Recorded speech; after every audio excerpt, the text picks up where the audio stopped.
feminine energy. Hit like and subscribe. You're watching the Marc Lamont Hill official YouTube channel. We call on and give praise to the great civilizations of Kemet, Kush, Ethiopia, Sudan, Ghana, Mali, and Songhai. Ashe. We honor you, creators of math, science, medicine, astronomy, language, art, music, and philosophy. Ashe. The creators of the spiritual systems. Ashe. I'm talking about the first mothers and fathers of creation. Ashe. We honor the high priests. Ashe. The great kings and queens. Ashe. The storytellers, the shapeshifters, the scholars, the builders, the freedom fighters, the liberators, the healers, those who continue to protect us from the other side. We prepared a pour libation for our ancestors who were ripped from their homeland in West Africa, South Africa, Central Africa, and even parts of North Africa. To the millions of Africans who lost their lives in the African Holocaust, we hold space for you, Ashe. To the millions of Africans whose bones are still lying at the bottom of the Atlantic Ocean, we hold space for you, Ashe. And for the millions who endured the unspeakable African Holocaust and still managed to smile and love and laugh and create life and seek freedom for their people, we say Ashe. And so we call on the names. Let us call on but a few of the names. We call on Queen Tai, Ashe. We call on Baba Imhotep, Ashe. Call on Ramses II, Ashe. Queen Nzinga, Shaka Zulu, Toussaint Louverture, Jean-Jacques Dessalines, Ya Asantewaa, Nani and Kojo of the Maroons, Harriet Tubman, John Brown, Frederick Douglass, Sitting Bull, Sojourner Truth, Marcus Garvey, Henrietta Lacks, Dr. Ben, Dr. John Henry Clark, Winnie Mandela, Nelson Mandela, Stephen Biko, Fannie Lou Hamer, Mary McLeod Bethune, Kwame Ture, Huey P. Newton, Kwame Nkrumah, Patrice Lumumba, my father Baba Dick Gregory, Harry Belafonte, Fatima Hasuna, Ismail Al-Azhari, Maya Angelou, James Baldwin, Nikki Giovanni, Amiri Baraka, Kwame Ture, Medgar Evers, Dr. Martin Luther King Jr., Coretta Scott King, Dr. Betty Shabazz. And lastly, we honor the one for whom we have gathered today. We honor the warrior, the master teacher, the truth teller, and the liberator, our shining black prince, El-Hajj Malik El-Shabazz. Ashe. On this day, we celebrate your 100th birthday in this sacred space as we call your name. May we feel the vibration of your courage, your brilliance, your light, and your love for our people. We say thank you, great ancestor Malcolm X. We are because of you. Because of you, we are. And to all those light spirits, known and unknown, who continue to protect us and keep us from the other side, who continue to raise our vibration, we are grateful. May your power live through us. May we know with certainty that with your anointed presence and the presence of the Most High, that our victory is certain. Ashe, Ashe, Ashe, oh. God bless you.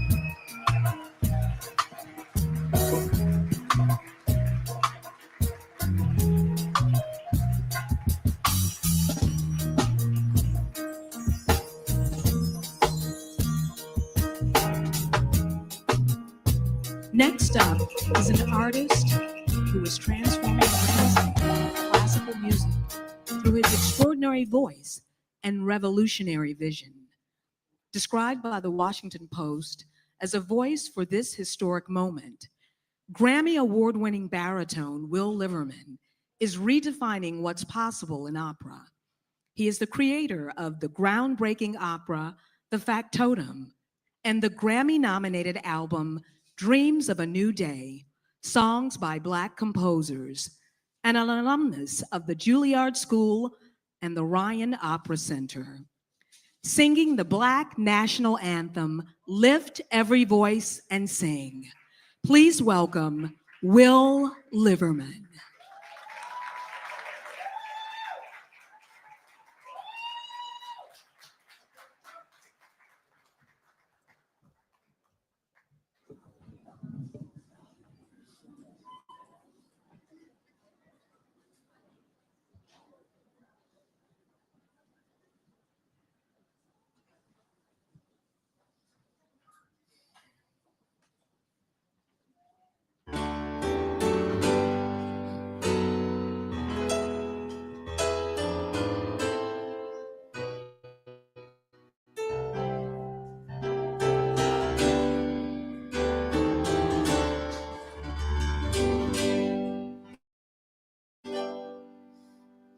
Lift every voice and sing till earth and heaven ring, ring with the harmonies of liberty.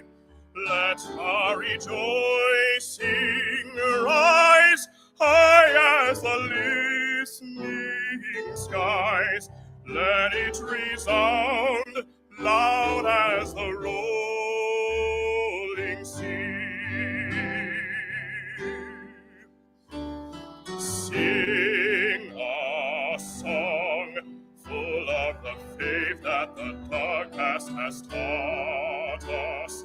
Sing a song full of the hope that the present has brought us. Facing the rising sun of a new day begun, let us march on till victory's won.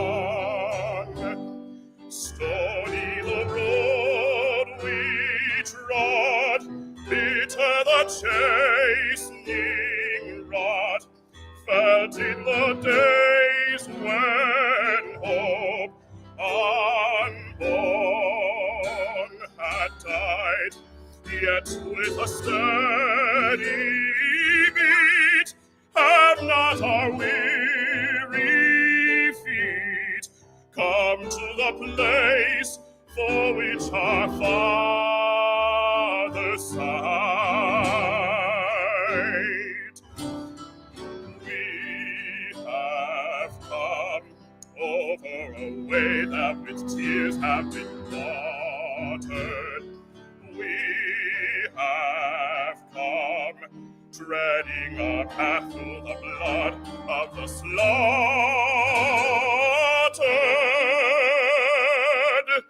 Out from the gloomy past, till now we stand and last, where the white gleam of our bright star is cast.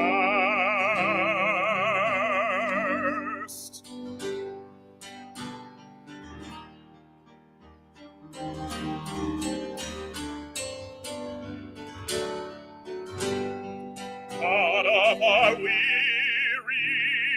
years, God of our silent tears, Thou who hast brought us thus far on the way, Thou who hast by Thy might led us into the light, keep us forever in the path we pray, lest our feet stray from the places, our God, where we met Thee, lest our hearts, drunk with the wine of the world, we forget Thee. Shadowed beneath Thy hand, may we forever true to our God, true to our native land.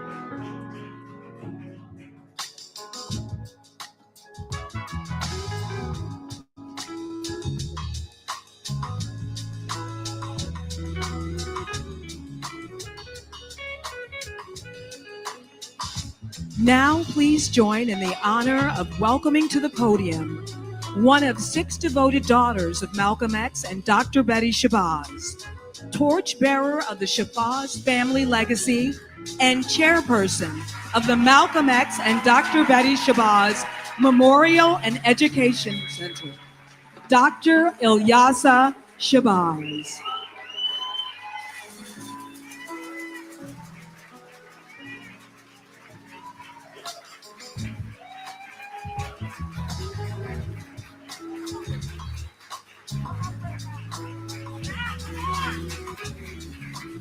Okay. Yes. Thank you so much.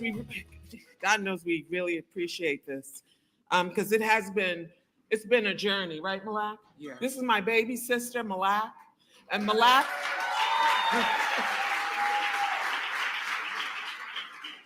And Malak was in my mother's womb when my father was assassinated.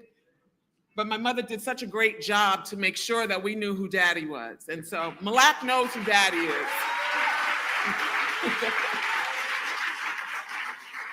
And so I'm going to recognize New York Councilwoman Nanny Tasha. Thank you, Dr. Marc Lamont Hill. And yes, we love him so much. He's also a part of our board, and Wasim Malak, who's also a part of our executive board. To New York Councilwoman Nan Tasha Williams, New York Councilman Yusuf Salam. Right.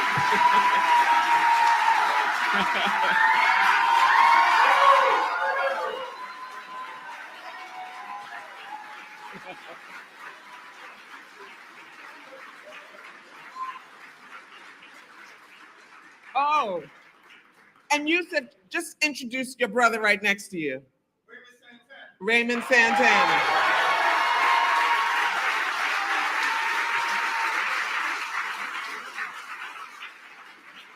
Look, he's trying. I love you so much. New York City Public Advocate Jamani Williams. Mohammed Muhsin Awais, Director of Muslim Outreach Intergovernmental Affairs. Thank you. And I don't know if you know, but the sister that did the libations, ancestral libations for us, is the daughter of Baba Dick Gregory.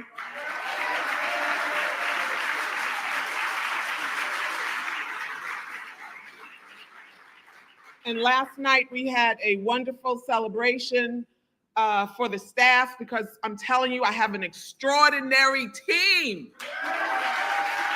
Outstanding. And we were very, every time we have these productions, we hear the voice of God, and that's Miss Claudia Hayden. And we were very blessed last night. She's a Billboard chart-topping flautist, and she brought her band. They brought it, and they performed for us. And tonight we're going to hear her voice. And Claudia, wherever you are, we love you so much, and we're so grateful for all of the talents and gifts that you share with us. And so I come this evening with my beautiful baby sister, the one that, we used to do a lot of things in that house growing up. Greetings and assalamu alaikum. Welcome to the Malcolm X and Dr. Betty Shabazz Memorial and Educational Center. And as Malak often said, this is the house that Sister Betty built.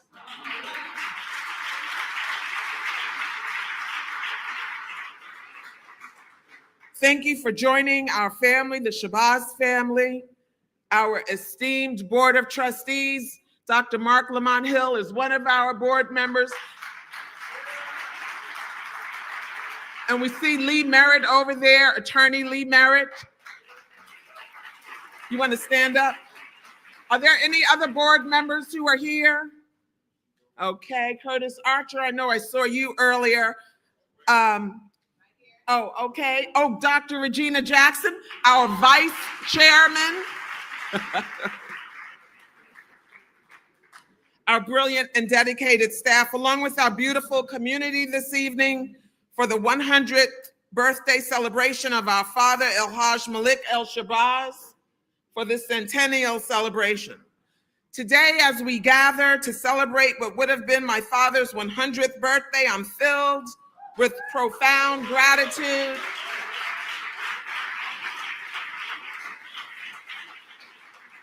And I'm also going to acknowledge my beautiful cousins over there. They're my favorite cousins in the whole wide world.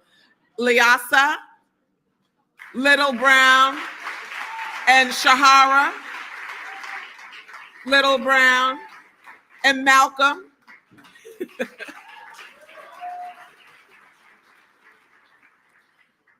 100 years, a century of impact, a century of transformation.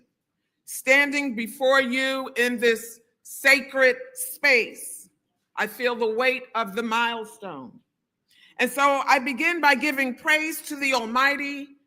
I give praise to our ancestors, the refined, industrious men and women whose stories have been improperly documented, whose monumental contributions have been denied proper honor. We give praise to those who birthed thriving civilizations on the continent of Africa, those who migrated across the earth, creating new civilizations, and those whose descendants endured the largest forced migration of a people in the history of humankind. Despite all attempts to break us, we still stand.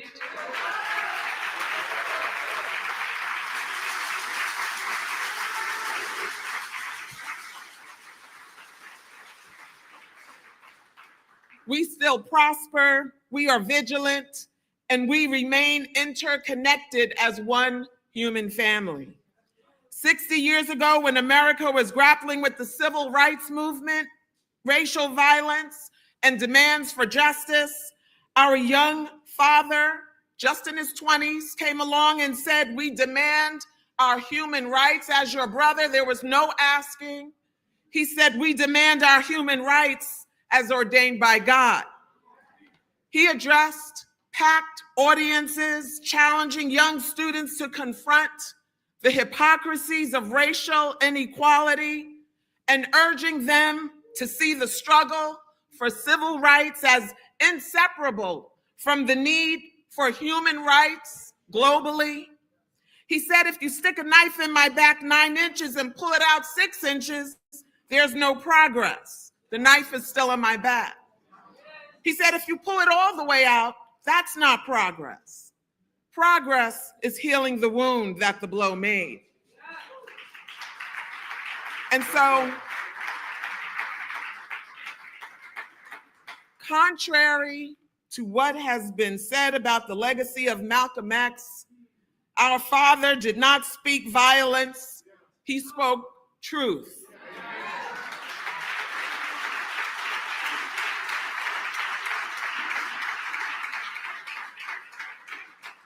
He spoke power. He spoke love, the kind of love that defends, the kind of love that builds. You see, Malcolm believed in healing, not in hiding. He believed in standing tall, not standing down. Malcolm gave language to pain so it could become purpose. He gave voice to the unheard. He gave strength to the silence. And in doing so, he lifted generations. But you see, when we allow others control of our narrative, what we hear is that you can go to prison and illiterate and miraculously walk out as Malcolm X, an icon.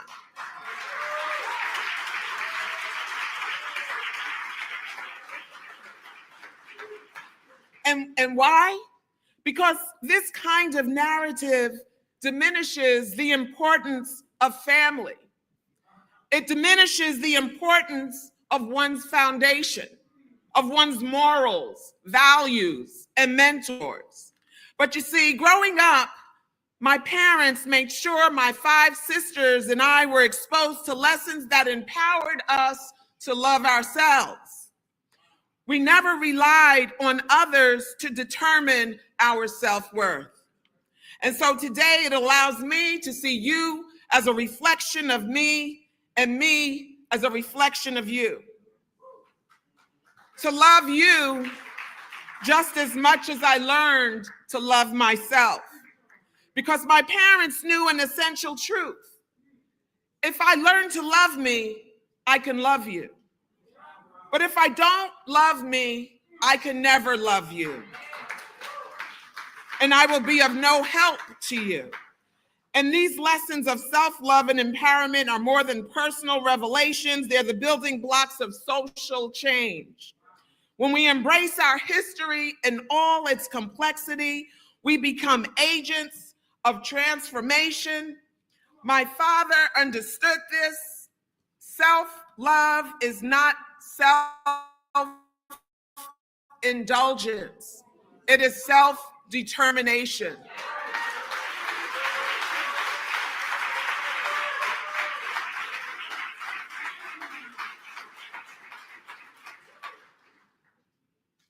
It is the foundation upon which we build movements, create change, and heal society's deepest wounds. As we mark the centennial, let us embrace the fullness of Malcolm's legacy. History and its truth reminds us that we are not spectators. We are all contributors, innovators, creators, healers, and leaders. And this is why we must teach it, speak it, and carry it with pride, with purpose, and with love. Thank you, and may we honor the centennial of Malcolm X, not just with words, and not just today, but with our actions always from this day on. We have a wonderful program for you. We have incredible honorees here, and we are celebrating each of them this evening, and thank you.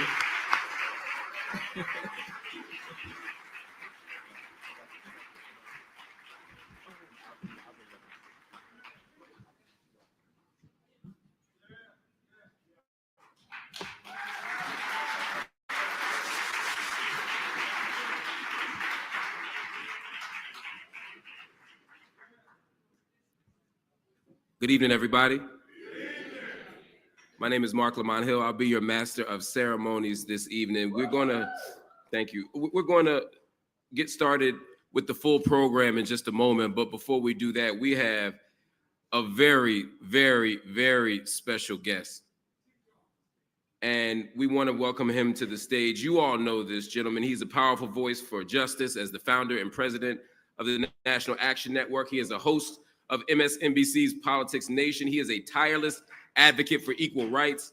I have known him for a very long time. He is a friend, and I am excited to see him in the building this evening, as so many extraordinary people are here to honor this man, this legacy. But the person we're going to bring to the stage right now is a friend of the Shabazz family, a friend to Black people. His name is Reverend Al Sharpton. Please give him a round of applause.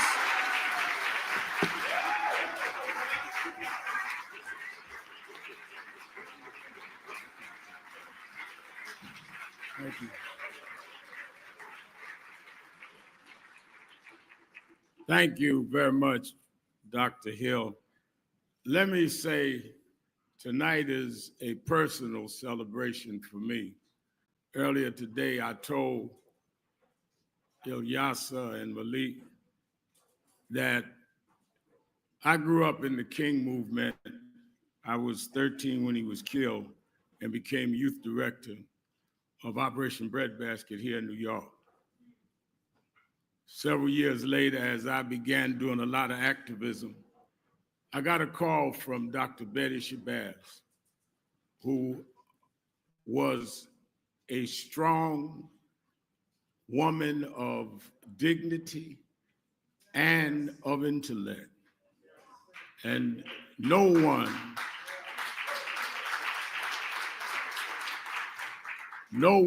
could in any way diminish her grace and her knowledge. She was working at the time at Medgar College, and she told me, Al, I want you to come by my office. I came by, we were in the middle of some controversial case. And she said, your daughters are 3 and 4 years old now. I said, yeah. She said, they're gonna have to go to school in a year or two. I said, yeah. She said, go over to Johnson Preparatory School. I said, that's a private school. I can't afford that. She said, I paid for the first 2 years. She became their godmother. She said, Percy Sutton and others helped me with my daughters. I would sit many times, Ron Daniels, I was telling Ilyasah and Malik this morning, Dr. Shabazz and I would go to Wilson's Chickens and Waffle and say we want a diet. And she would tell me stories. And she said, Al, you know, Malcolm, our house was bombed just a few days before he was killed. She said that we stayed at a neighbor's house. He stayed at the New York Hilton. That morning, somebody called his room and said, brother, your time has come. He parked the car way down Broadway and walked here, giving them every chance to do what they were going to do. She said, but they wanted to kill him in front of his family. I watched them stand over him and riddle his body and kill him. She said, but Malcolm was willing to die for what he believed in. And what we must understand is that you can shoot Malcolm, but you can't kill him.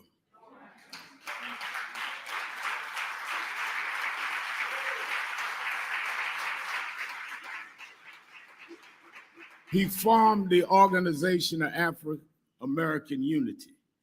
And many of us that had different divisions in the African-American struggle should learn from Malcolm. Malcolm went to Selma, Alabama when Dr. King was in jail. Dr. El-Shabazz and Mrs. King became close. When Dr. Shabazz was in the hospital, on her last days, Coretta flew up here and visited her in the hospital. We have these divisions of whose side we're on, when all of them were on the same side for all of us.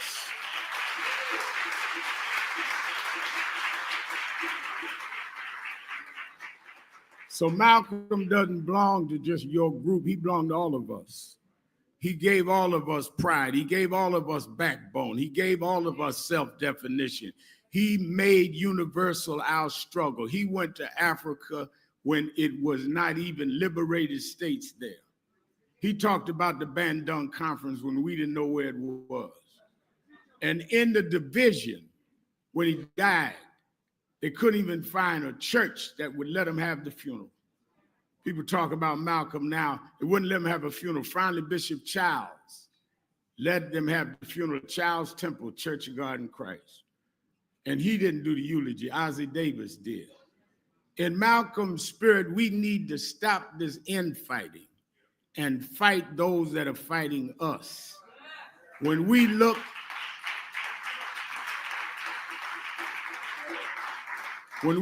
at what they're doing around the world to all of us, we should have enough sense to know if they can get together and put a convicted felon in the White House, that we should have enough intelligence and humanity to stand together Some of us of different religions, some of us of different tactics, but people died to open the doors for us, not to come in tripping and fighting and name calling, but to stand up and do what they died for us to do.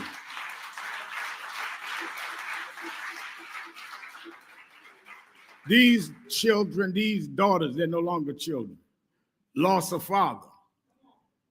And we should be here to say that they cannot lose his legacy, because all of us are part of the legacy of Malcolm X. And Malcolm would want us to be unified like he did in naming that organization. Dr. John Henry Clark and Betty Shabazz was at the first rally I did for National Action Network. And I told Ilyasah I wanted to be here tonight to spend some time to show that all of us need to stop the mess and start being the best, because that's what Malcolm was about. Yeah, we weren't all the same tribe in Africa. Everybody talk about, I'm from Africa. What country? We don't even know what country. They stole all of us. So we argue about things that don't matter. One thing good about Trump is he's going to unite all of us because he's after all of us.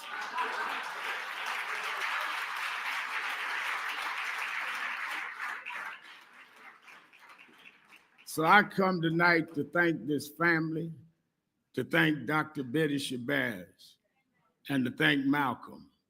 Thank you, Malcolm, because every time somebody stands up in a position of power, you died for that. Thank you, Malcolm. Every time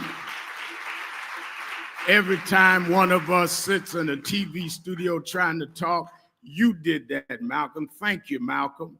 You never got credit in life, but you're going to get credit through your daughters. We will not let the world forget there was a man that rose from the prison cells and unlocked the doors for us to be who we could be. Malcolm still lives. This is not a memorial. It's a celebration of a black man that stood up and wouldn't bend and wouldn't bow and wouldn't buckle. Happy birthday, Malcolm. Happy birthday, Malcolm. Happy birthday, Malcolm.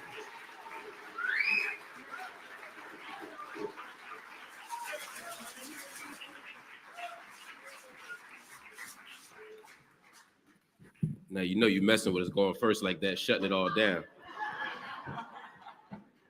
Reverend Sharpton, on behalf of the Malcolm X and Dr. Betty Shabazz Memorial and Education Center, we wanted to present to you a very special and well-deserved Vanguard Award. Please, one more round of applause for Reverend Sharpton.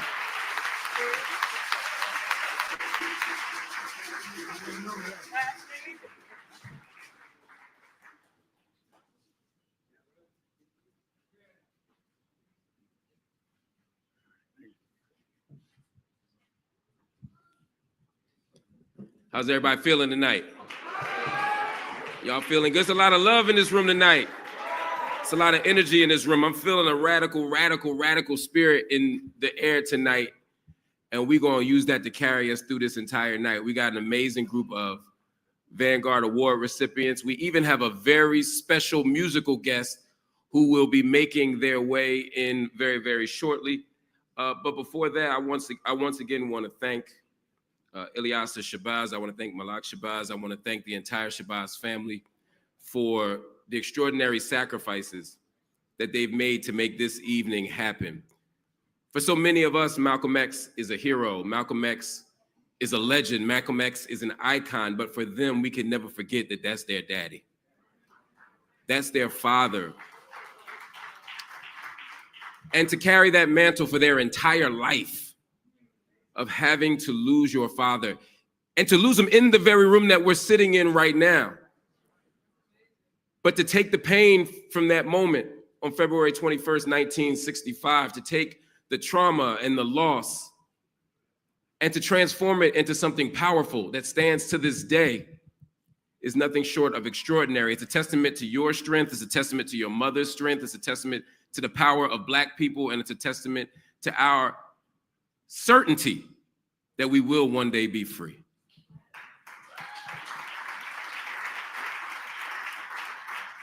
And on a personal note, I'm honored to once again be the MC for this event. Like so many people, Malcolm X changed my life. I remember being a teenager and being given the autobiography of Malcolm X. And for so many of us, that was the pathway into consciousness. That was the pathway into a radical possibility, a radical reimagination. We decided that the world could be different, that we could be different if we read that book and could follow that path that Brother Malcolm went on. And so I read that book and I ain't been the same since. Every single thing that I've been through as an activist, as an organizer, as a thinker, is tied right back to that legacy that Malcolm gave us. And I want to make sure as we celebrate the 100th anniversary of Malcolm X, we never lose sight or the grip of the true Malcolm X. Because after 100 years, they do a lot of things to you. As Rev said, they do it to Dr. King too. They whittle them down, they domesticate them, they make them weak when they were strong, they make them visionary, or rather they make them so pragmatic that they lose their vision. They make them into somebody that they're not. We are never going to lose sight of the fact that the legacy of Malcolm X is a legacy of deep study. Malcolm read carefully. He didn't just read when he was in prison, although he read carefully in prison. But when Malcolm got out of prison, he continued to read and to study. And in a moment where we like to just Wikipedia and Google and AI and decide that we experts in 5 seconds, Malcolm shows the value of rigorous examination of the issues and to do it in community with each other. We can't do it in separation. We have to do it in community. Malcolm's true legacy is a legacy of transformation. The story of Malcolm is that you never stay in one place, from Malcolm Little to Detroit Red to Satan to Malcolm X to El-Hajj Malik El-Shabazz. All of those moments and movements or transformations of the self, because he took the time to develop the self and had the humility to know that God ain't done with me yet. This is what it means to be Malcolm X. Malcolm X is a testament to the organizations that birthed him. There is no Malcolm without the UNIA. There is no Malcolm without the Nation of Islam. There is no Malcolm without a global commitment to organized action and movement. Let's stop moving separately and instead let's move together. This is what it means to be in the tradition of Malcolm X. And Malcolm X is the product of the women who nurtured him, protected him, and taught him. There is no Malcolm X without his radical and revolutionary mother.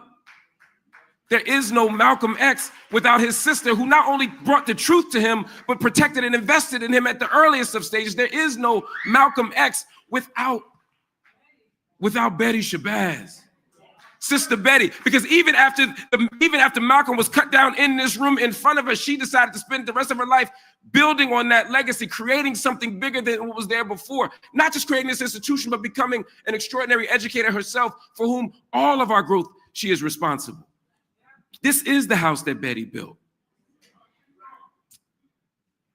And finally, for me, Malcolm is also the product of an international vision. There is no Malcolm X without an understanding that our misery and our suffering and our oppression is interconnected. Racism and white supremacy and capitalism and all these systems don't stop at the border. We can't disconnect our suffering from the suffering that's going on in Cuba, or the suffering that's going on in Colombia, or the suffering that's going on in Rwanda, or the suffering that's going on in Sudan, or the suffering that's going on in Gaza right now. We got to stand up and speak out even when it's dangerous. No, we must speak out especially when it is dangerous, because that is the radical legacy of Malcolm X. And so today we're going to shout out the ancestors. We're going to give a special shout out. I want to give a special shout out to Lauryn Hansberry, who passed away, who's born on this day as well, May 19th. Also, Yuri Kochiyama, an ally and a witness. My wife told me, keep it together. So I'm just going to say I'm honored to be here, and I'm honored to stand in community in radical revolutionary love with everybody in here. And it's because of us that I am certain that we will be free.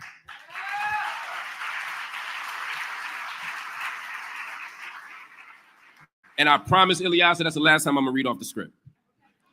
So what I'd like to do now is to tell you about these Vanguard Award winners. We have 10 remarkable leaders who are being recognized with this year's Vanguard Awards. And as you will see, each of these individuals coming to the stage tonight, they're doing their part in their own unique ways to keep Malcolm's message and Malcolm's teachings alive. And as I said, in addition to these awards, we got another special musical performance that I promise you don't want to miss. And joining me to help present these extraordinary awards is Kennedy Lucas. She is Miss Black USA, and she is here to help us out. Get a sister a round of applause.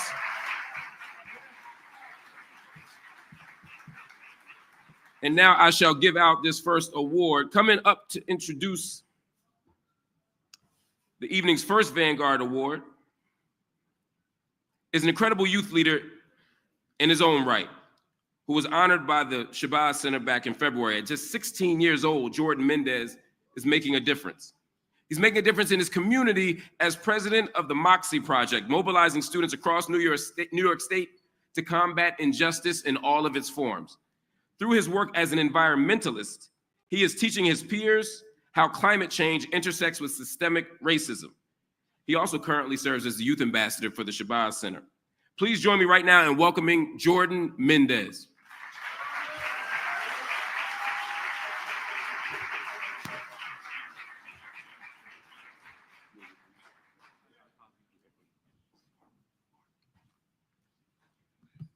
Good evening.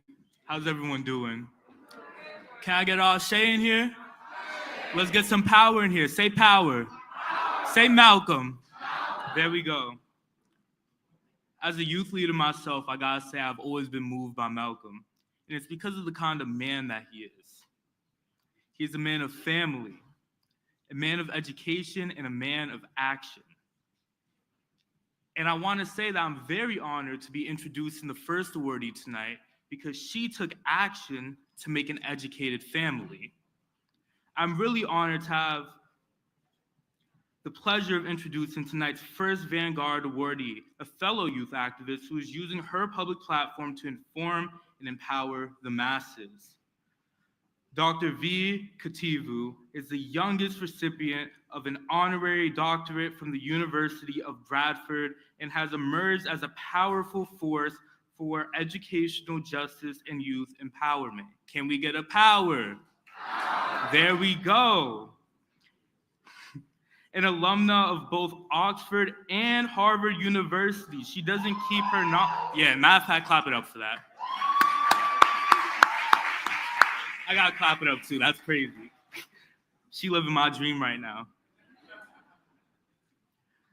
She doesn't keep her knowledge to herself, but shares it widely through her platform of over 500,000 followers. As the founder of Empowered by V, which she established to widen access to higher education for marginalized communities, living in Malcolm's legacy, let me tell you that much. In 2023, Dr. V was appointed by the United Nations as a young leader for the Sustainable Development Goals, and she has received numerous accolades, including the Diana Legacy Award and being named among BBC's 100 Influential Women alongside our beloved flautist, Michelle Obama. There we go.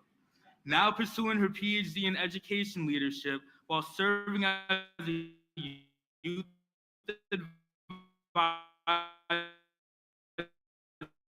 for UNICEF's Office of Innovating 30 million girls out of school wide. Please welcome a young leader who, like Malcolm X, understands that education is both a right and a revolutionary act. Dr. V.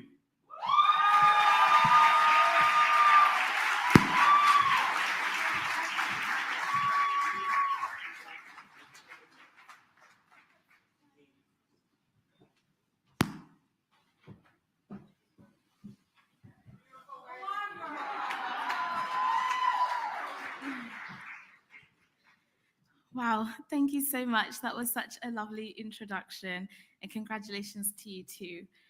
Good evening, everybody. My name is V. Kativu, and as mentioned, I'm a young leader at the United Nations. I'm the founder of EBV, a youth empowerment charity supporting underrepresented groups gain access to higher education. But most importantly, I am a girls' education activist. As a girls' education activist, I am over the moon and just so deeply honored to be standing here today in New York City, in this very room, receiving an award like this a recipient of the 2025 Malcolm X and Dr. Betty Shabazz Vanguard Award. How incredible.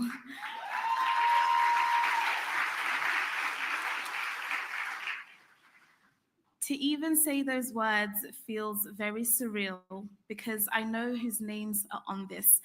This is an honor. Those names have shaped our history. Those names have changed lives.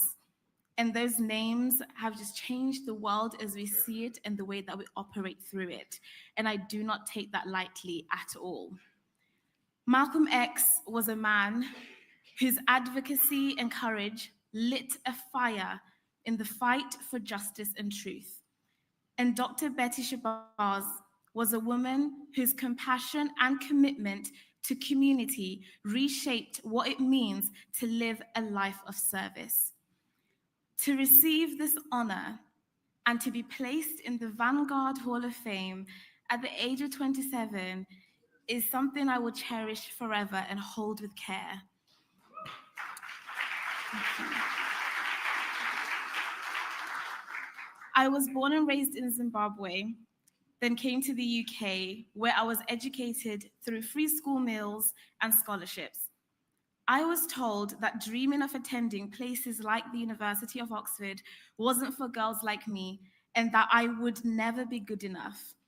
But through the power of community and people giving me their time, their resources, I stand before you today as an Oxford and Harvard graduate, an honorary doctorate recipient, and a current PhD student at CGU in Claremont. Thank you. Thank you. I so desperately wanted to be here yesterday, but I had to submit my 70-page dissertation proposal, which has been submitted, so today we can party.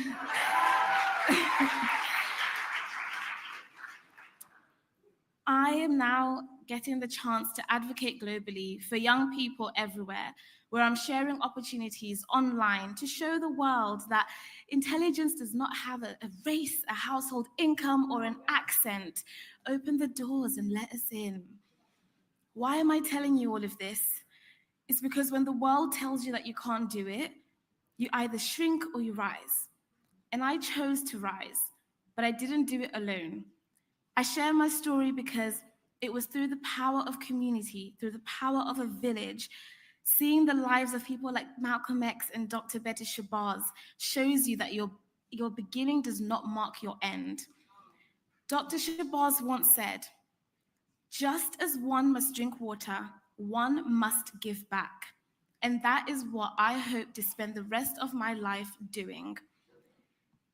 I hope to be able to encourage other young people everywhere to go and pursue their dreams, to go and take their power, use their voice, share their stories, and to make sure that no one ever doubts us ever again.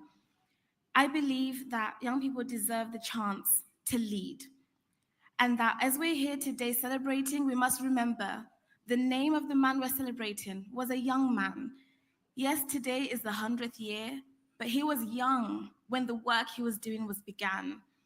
So we must make sure that there are incredible people in this room with incredible accolades, that as you lift, you continue to keep on bringing other people with you. When you're climbing, you're lifting. Who is standing on your shoulders? Because today we're standing on the shoulders of Malcolm X. And you must ask yourself, are you making space on yours too?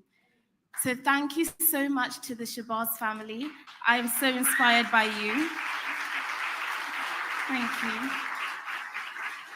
And I promise to continue doing the work that I'm doing and breaking down every single door and barrier and label and stereotype, and every single time they try to hold us back, we'll show them we're bigger than this. So thank you so much.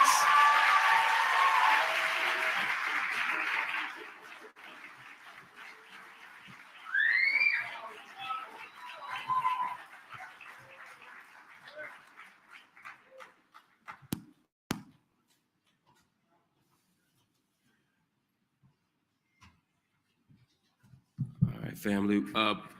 We have a special proclamation for the Shabazz Center from the Office of the Public Advocate. Jumani Williams, why don't you come up and give this extraordinary award? And I think Ilyasah will be receiving it. Come on up. Folks hear me with the mask on? Peace and, no, all right. I'm trying to do what's right. Peace and blessing, love and light to everybody. A little more nervous than usual. This is an awesome space and an awesome time celebrating the 100th birthday. And like, just as Mark, my father gave me a book when I was 10, may he rest in peace. I don't know what I was supposed to do with that thick book, but when I was 21, I got to go with your mom to Grenada on her first trip to visit that amazing land. So this is just, to be here as a public advocate, second highest ranking elected official in the city of New York is just amazing. I also know there's so many of us Black people in powerful positions than Malcolm could have ever dreamed of, but I wonder if he wouldn't have reminded folks not to confuse Black persons doing better with Black people doing better, because we in these positions with Black folks not only doing bad, they're still moving backwards, and that doesn't make any sense at all. I wonder what he would say. I know his mother was from Grenada, like my parents, what he would say about Black leaders demonizing immigrants and a whole bunch of things. And some of them drank some of the orange Kool-Aid as well, but that's a totally different story. But I'm amazed and stunned to be here. And whenever I speak to Malik, you make sure I always mention her mother, Dr. Betty Shabazz, whenever I mention Malcolm X. So I won't read this whole thing, but I want to, just as the public advocate, present this proclamation. I'll just read the last two stanzas. Therefore, we resolve that I, public advocate of the city of New York, Jemine D. Williams, recognize the Shabazz Center for its dedication to continuing the legacies of Malcolm X and Dr. Betty Shabazz while being a tribute to the lives they lived, those they touched, and on the centennial celebration of Malcolm X may further be proclaimed that today is a day to celebrate the work that the Shabazz Center has done, will continue to do, and continue and honor his contributions to the city, its residents, and his global impact, and what would be Malcolm X's 100th birthday. Thank you so much for giving me the honor. And to my other elected officials, I just want to remind folks, the people that we lift up, like El-Hajj Malik El-Shabazz, risked their lives and gave their lives. We could at least risk our seats in doing what's right. Thank you so much. Peace and blessings.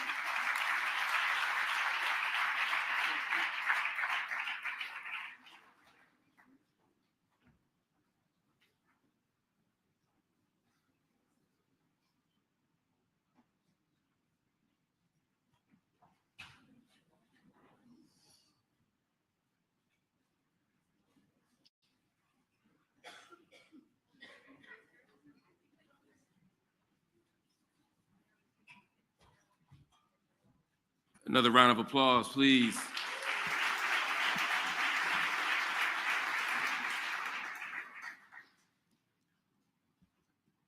One of the key lessons that Malcolm taught us is that education is the passport to the future. I want to join you in welcoming me our next honoree, who is a guardian of Black historical truth and a powerful voice in public education. As an Emmy-nominated producer and author of the bestseller, How Black History Can Save Your Life, Ernest Krim III has dedicated his career to preserving and amplifying overlooked historical narratives.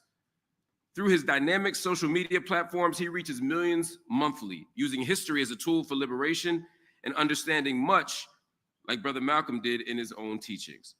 A former classroom teacher who now leads Krim's cultural consulting, Ernest has brought his message to prestigious institutions from Harvard University to the University of Chicago. He's also partnered with major media companies to advance historical narratives that advance and center justice.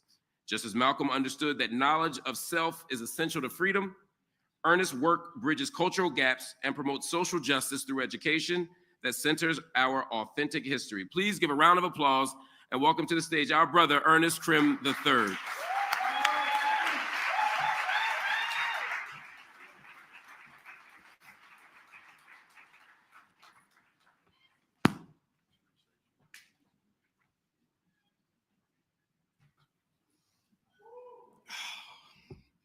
Y'all, I'm still trying to make sense of this. I ain't gonna hold you. This is still kind of unbelievable to me.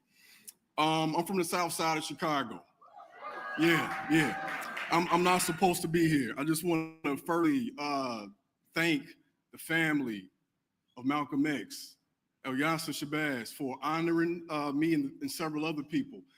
Truthfully, when she asked me if I was going to be in New York, I thought she was just asking me to be in the crowd. And I said, if you ask me to be here, of course I'll be here. Only to find out that I was being honored. I want to thank my father, Ernest Krim Jr., my sister, Veronique Wallace. I'm probably going to cry, so just give me some time. My grandmother, Ollie Mae Knight from Bolton, Mississippi. My wife, Cassie Krim. And the person who introduced me to Malcolm X, my beautiful mother, Reverend Melody Seaton, who's right here in the front row.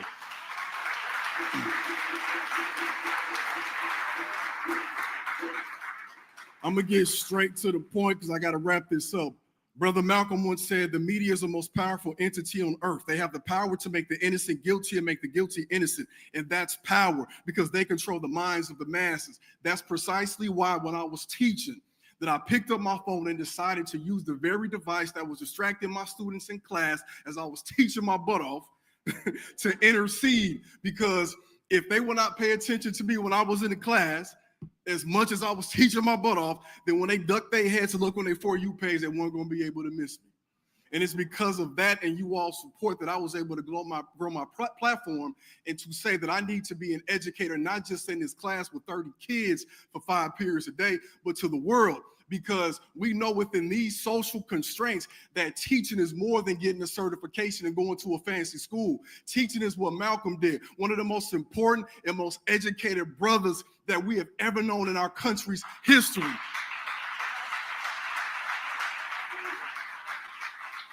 Was educated in libraries. The greatest man I never knew. I never knew you could love somebody you never met before. The greatest man I ever did not know was a girl dad, which made me even more proud to be a girl dad of 4 beautiful Black young girls.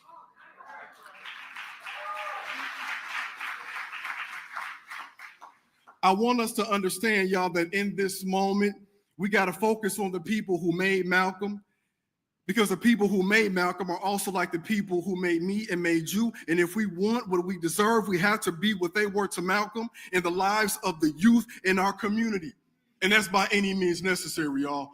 That statement, that wasn't an option. There was no multiple choice. He didn't say by any means necessary, maybe. That was a definitive statement. Our kids are being miseducated about Malcolm intentionally, because when I ask my kids, what do you know about Martin? What do you know about Malcolm? Well, one was nonviolent, the other was violent. I say, prove it.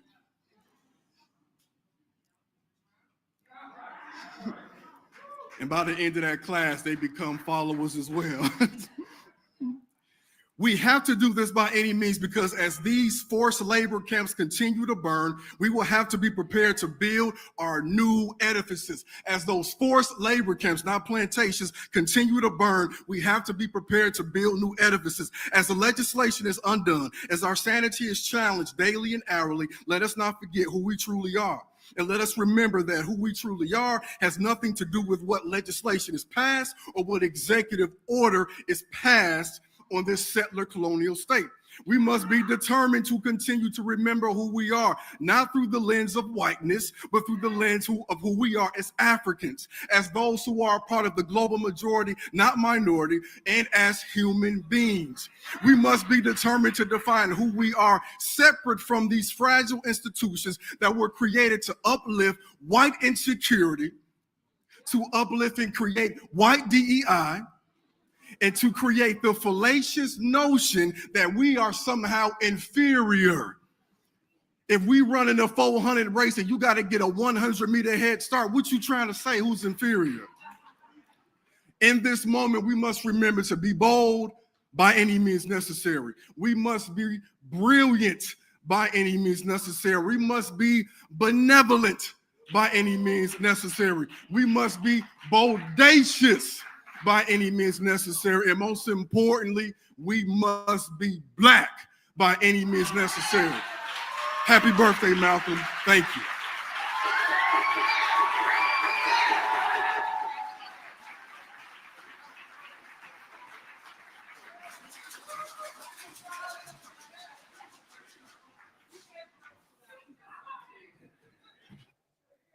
Sir, give that brother a round of applause.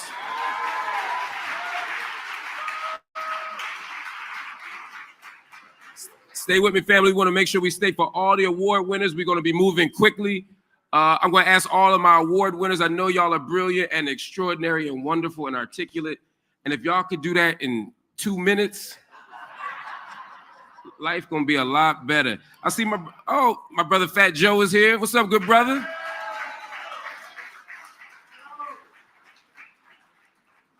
You going to be at the next Knicks game? Y'all only got 4 left. I'm from Philly. I don't care. Y'all got 4 left. Don't count 8.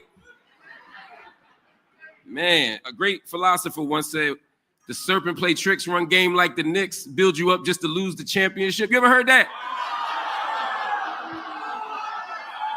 Yeah, I'm using your lyrics against you. Yes, ma'am.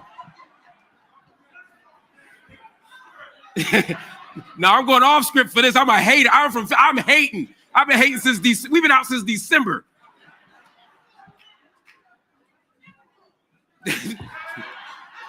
It's about black unity, y'all. Everybody be easy. Be easy. All right. That is true. All right, family. We have Okay. Everybody, we have a special guest, one of the most wonderful people in our cultural scene. You know, when we talk about Malcolm X, what makes Malcolm X so extraordinary was that he was a deep thinker, he was about radical action, but he also had a deep understanding and investment in Black culture, Black arts, Black visual art, Black singers.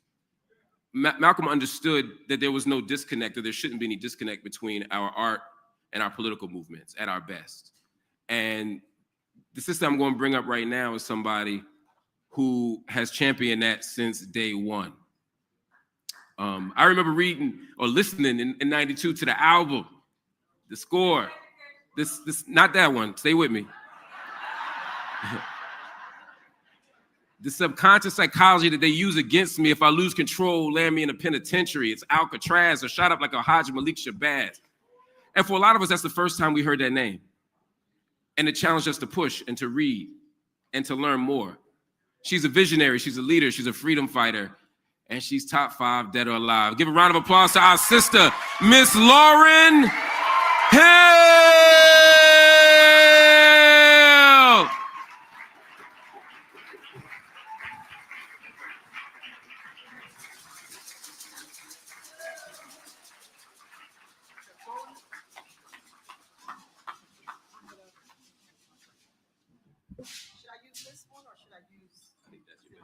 You think so?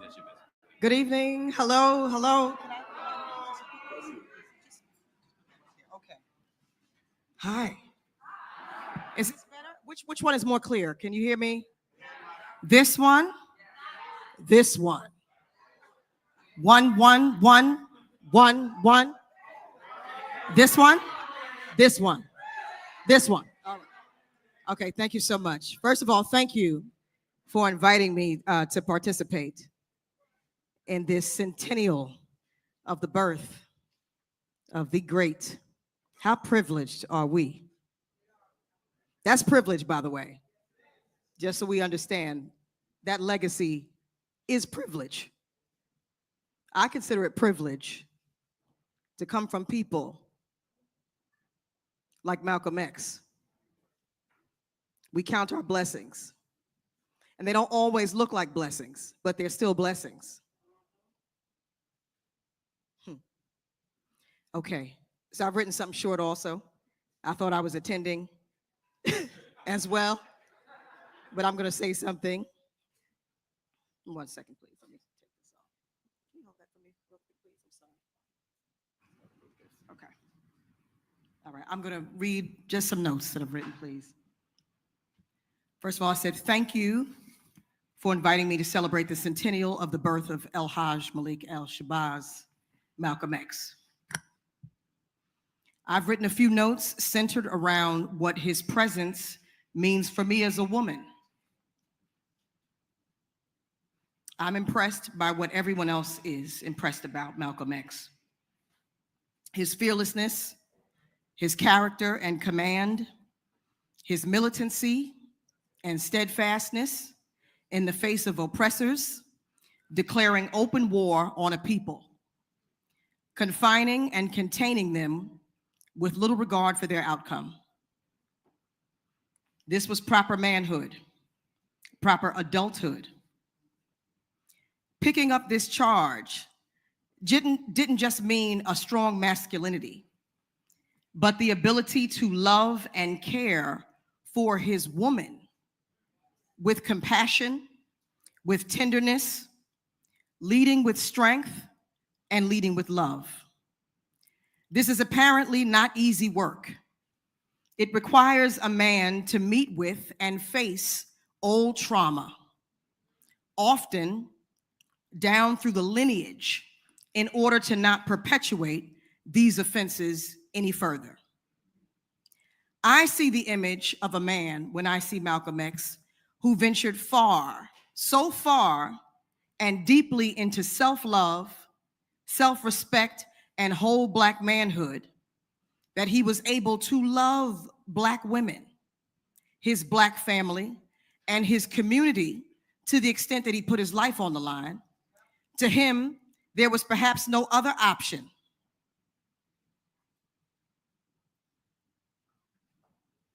except to speak and to reveal and to uncover what had been lost to us as a people and to each other in relationship as Black men and women. Malcolm X's representation of Black manhood and Black wholeness is still remarkable. Men are still struggling with the image and reality of manhood, still struggling to defend themselves and their women and their families. They are still struggling to not abandon the venture of being whole versions of themselves. And this can have a domino effect, thereby causing Black women to have to self-identify as objects made only for sexual exploitation or for labor only, and not for love, respect, consideration, graceful existence, and care. Black wholeness is still under threat while we cut ourselves up in search of a symmetry that can only come from being whole and symmetrical within. What we really want is to embody our symmetrical being and own who we are as both human and divine.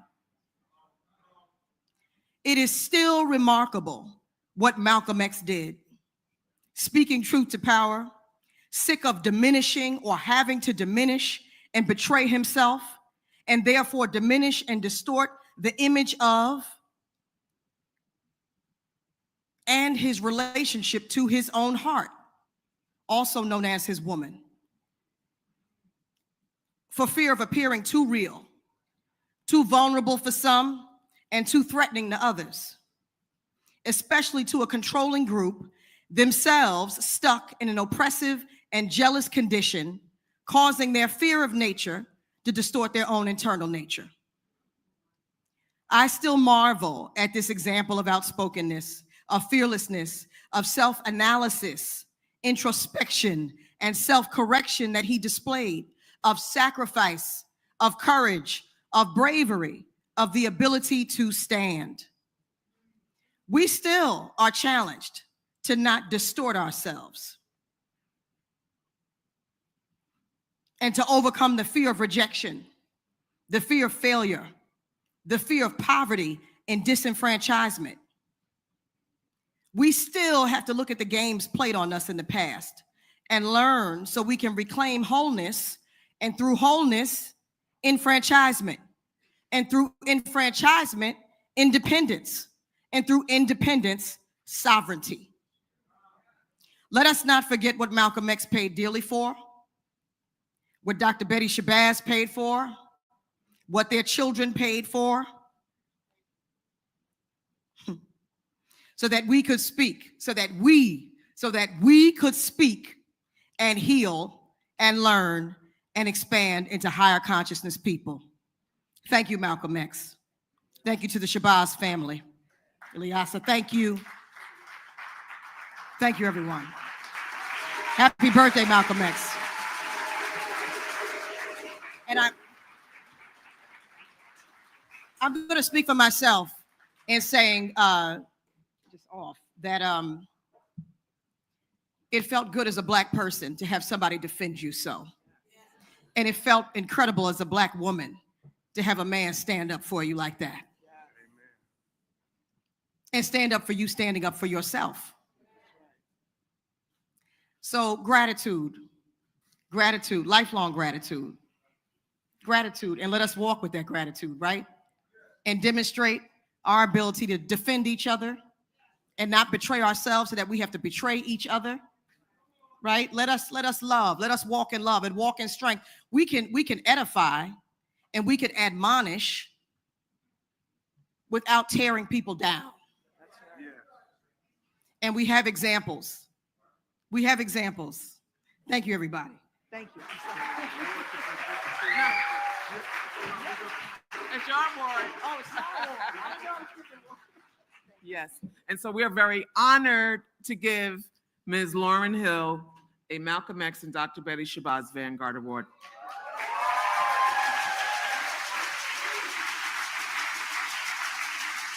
All right, go ahead. Here you go, Dr. Ben. Come on. Oh, yes, I would. Yes. Okay.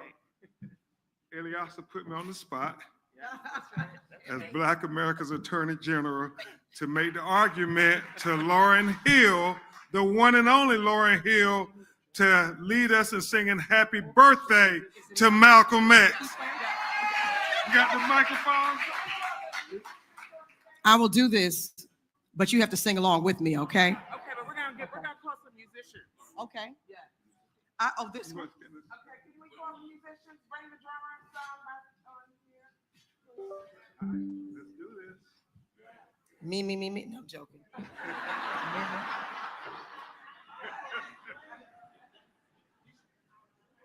How is everybody on this beautiful evening? What a wonderful occasion to celebrate. Who gonna help sing? Everybody. Kyrie, who gonna help sing?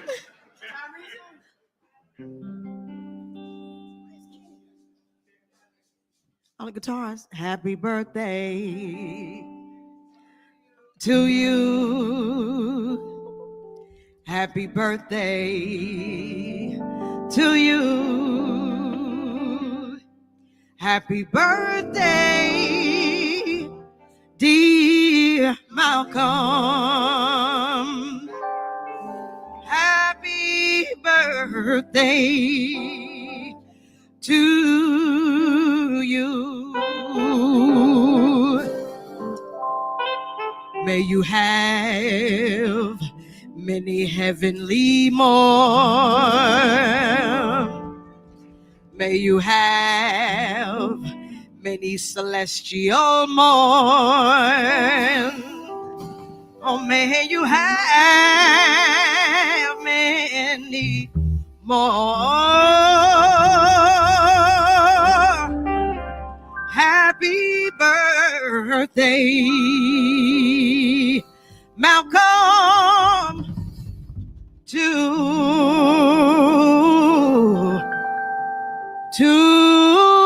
you.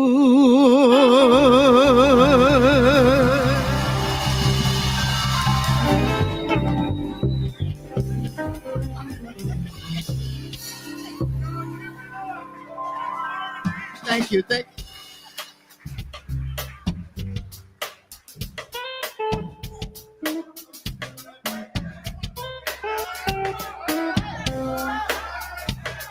Y'all, wait, y'all, listen, funny how money changes situation. Miscommunication lead to complication. My emancipation of it's your equation. I was on a humble you on every station, Someone play young Miss Hill like she dumb, but remember not to cave no under the sun. Everything you did has already been done. I know all the tricks from bricks to Kingston. My ting done made your kingdom one run. Understand El Boogie, not violent. Yo, if a thing tests me, then run for me, gun. Can't take a threat to my newborn son. El been this way since creation. Groupie call you fall from temptation. Now you won't ball over separation. Tarnish my image in your conversation. Yo, who you gonna scrimmage like you the champion? Might win some, but you just lost one. Might win some, but you just lost one. Might win some, but you just lost one. Tell them might win some, just lost one. Said you might win some, but you just lost. Hey, come on, y'all.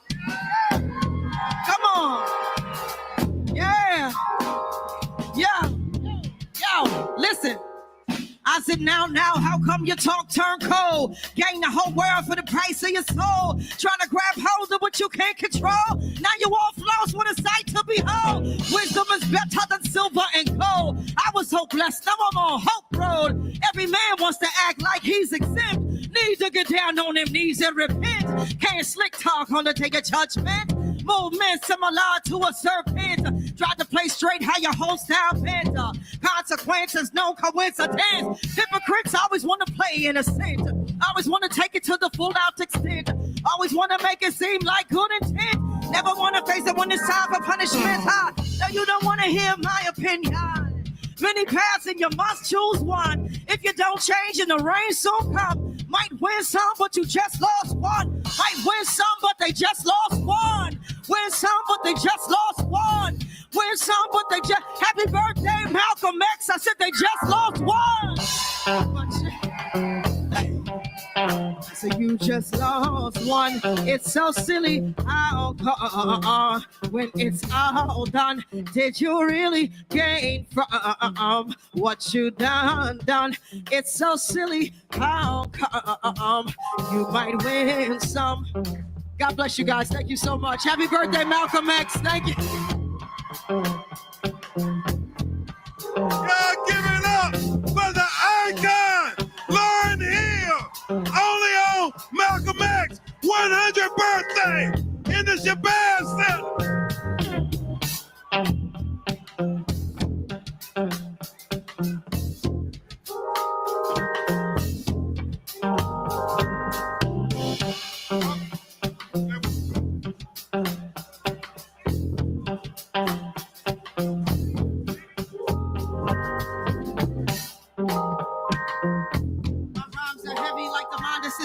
Right?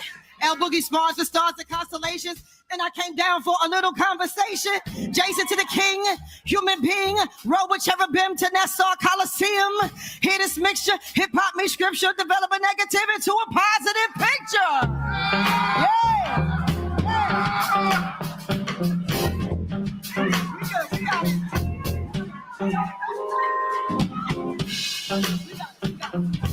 We got it. That's everything is everything. That sure was the line, right?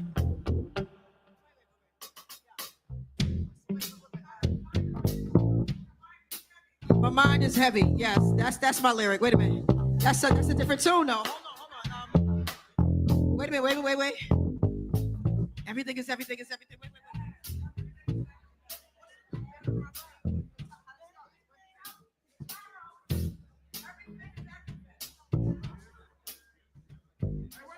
I wrote these words. You know that song? I wrote these words for everyone who struggles in their youth, yeah. Who won't accept deception in instead of what is true. Oh, seems we lose the game. Hey. Before we even start to play, yeah. Hey, who made these rules? We're so confused, easily led astray. Oh, let me tell you that everything is everything. Everything is everything, yeah. Oh, after winter must come spring. Everything is everything. possibly speak tongues, beat drums, Abyssinian Street Baptist, rap this and fine linen. From the beginning, my practice extending across the atlas. I began this flipping in the ghetto on a dirty mattress. You can't match this rapper / actress. More powerful than two Cleopatra. I'm on graffiti on a tomb in Nefertiti. CMCs ain't ready. Take it to the Serengeti. My mind is heavy like the mind of Sister Betty. El Boogie spars and stars and constellations. Then I came down for a little conversation. Yeah. Thank you, thank you. My mind is heavy like the mind of Sister Betty. Like the mind of Sister Betty. Everything is everything. What is meant to be will be, yeah. After winter must come the spring.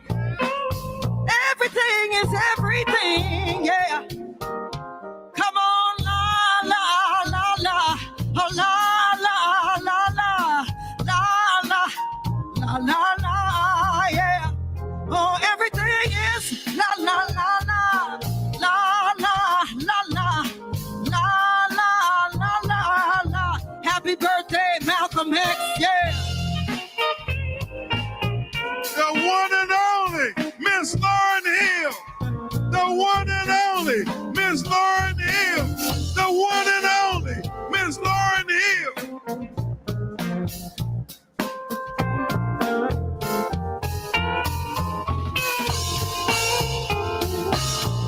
Now, was that special or what? What?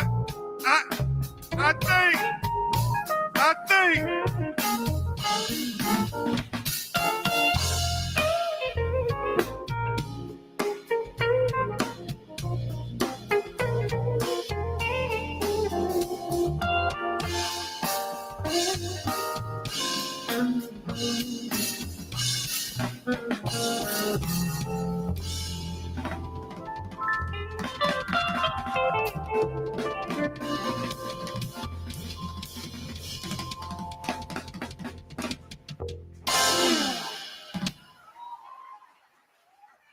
brothers and sisters, give a big round of applause to Lauryn Hill. And while we got all this good energy going, let's make sure that we help preserve the legacy. Ilyasah was going to do this towards the end, but she and her foundation worked so hard to keep this living institution to Malcolm X and Betty Shabazz open for the public to preserve the legacy. And we can't do that with just good feelings and lip service. We do need contributions to be made to the 501c3, the Malcolm X and Betty Shabazz Center. And I just want to say, y'all, I know it's hard economic times, but if you can give, we encourage you to give. I'm going to donate $5,000 to the Malcolm X and Betty Shabazz Center. I will ask, is there anybody here who can join me? And I want to ask my brother Fat Joe to come up and say a word or two while he's here and while he's going to contribute. Come on, Joe. We got...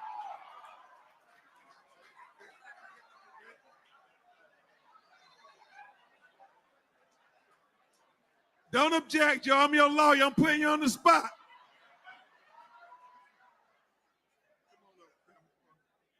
Y'all give it up for Fat Joe.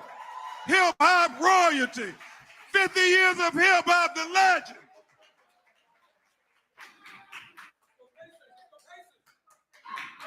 This is a serious hater.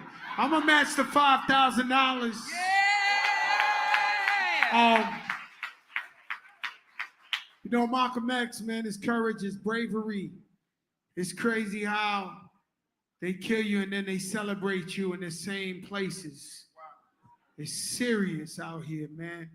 And I've always been an admirer of Malcolm X, man, of his courage, how he would never back down and he would still walk the streets and represent all the people. And just like Reverend Al said, whether you Muslim, you Christian, whatever the case may be, Malcolm X was always a leader for the people, unifying the people. And so I'm gonna donate. Ben Crump always got me donate. He invites me to donate. But I love you, Ben Crump. And so I'm here for you, brother, all right? All right, way to go. Well, thank you. Hello, ladies and gentlemen. My name is Thelma Spencer, and I am here for the most important part of the program. And right now, we're going to put our money where our mouth is. We actually, last night, impromptu, we raised about $40,000. So, and with that, so we say thank you, but we're not done. Our goal is 300,000 for these 2 days. So we have 260,000 that we need you guys. Now, we got 5 and 5. So now we have 250,000 that we still need to get. And I think I saw a $5,000 donor right here. Do we have any other $5,000 donors? Do we have anyone? We got to make it. We're not going to make it if we go less. We got one up here. Oh, thank you. Fear God, man. My boys love you. Yes. Okay, so what we need you to do is go to, thank you, Kyrie. Oh, 5 and 5. We got 10. 5. Okay. All right. Let's slow down so we get some names. We need to go to ShabazZcenter.org. And we actually have a gift for you guys. We're starting off with the 5,000. And then if we have some left for other donors, we will distribute. But last night, a jeweler gave us, and I'm wearing one myself, a very special pen.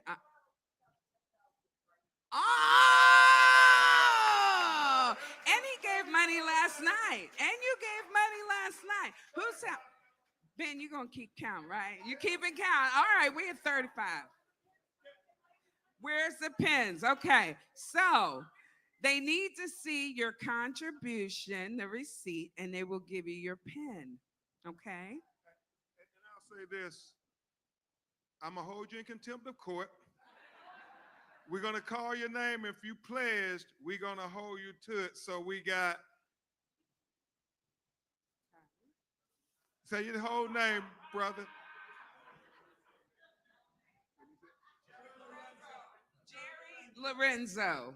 Are you capturing these, Jess?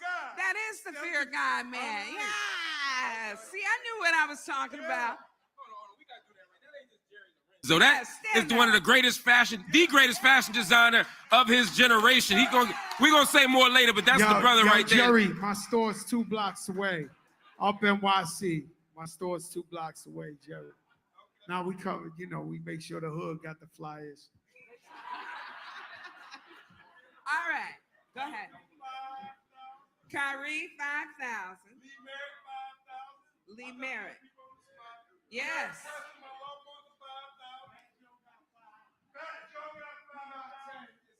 We got 10 over here.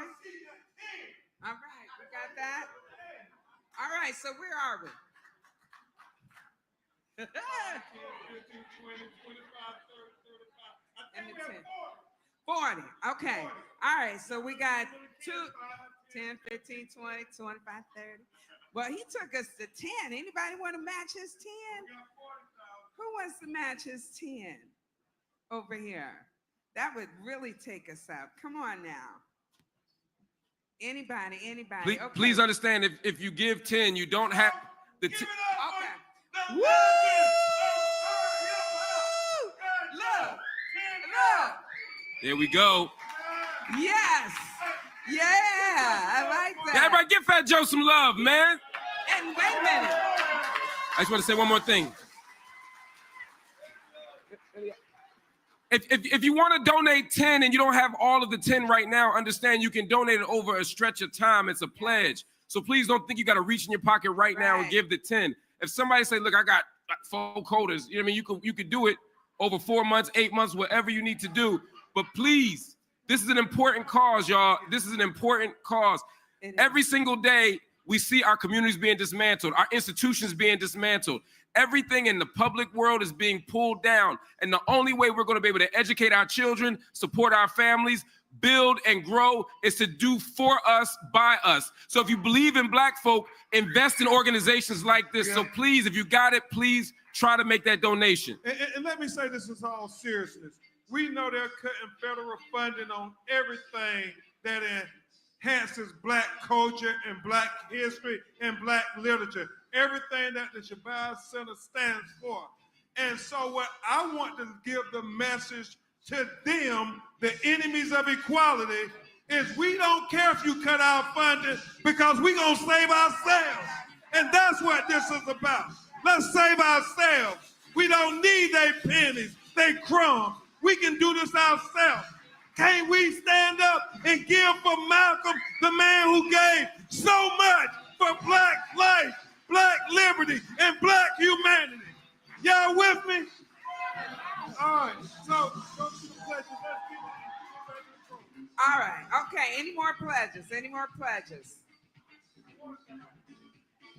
Can we get 4,000? Can we get 4,000?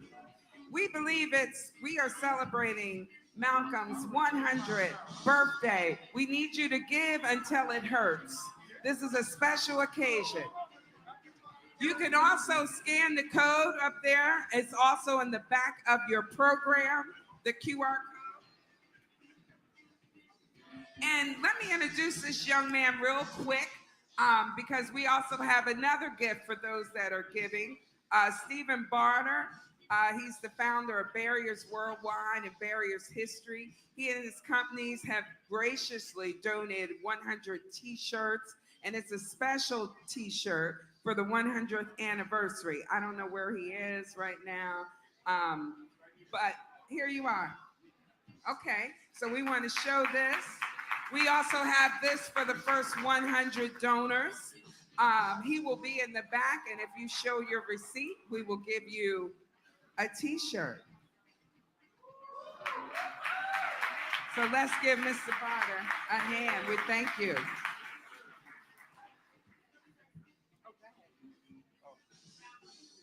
How you guys doing? Peace, peace, peace, peace. I wrote a little something down. Got a minute? 30 seconds, all right, back, cool. So I just wanted to say thank you for everything. I have my mom here, I have my team here. You know, thank you to Dr. Ilyasah Shabazz for giving me the opportunity to do this. You know, this is something that I always want to be a part of, and I'm super grateful to be here tonight. And, you know, I'm here to celebrate Malcolm's 100th birthday. You know, like, I have a clothing brand that's really inspired by his movement and what he stood for. And I'm here just to keep the mission going. And hopefully tonight we could raise as much money. And whoever raises, you know, pledges a donation, we'll get a t-shirt. And, you know, I'm looking forward to doing more things with the Shabazz Center going forward.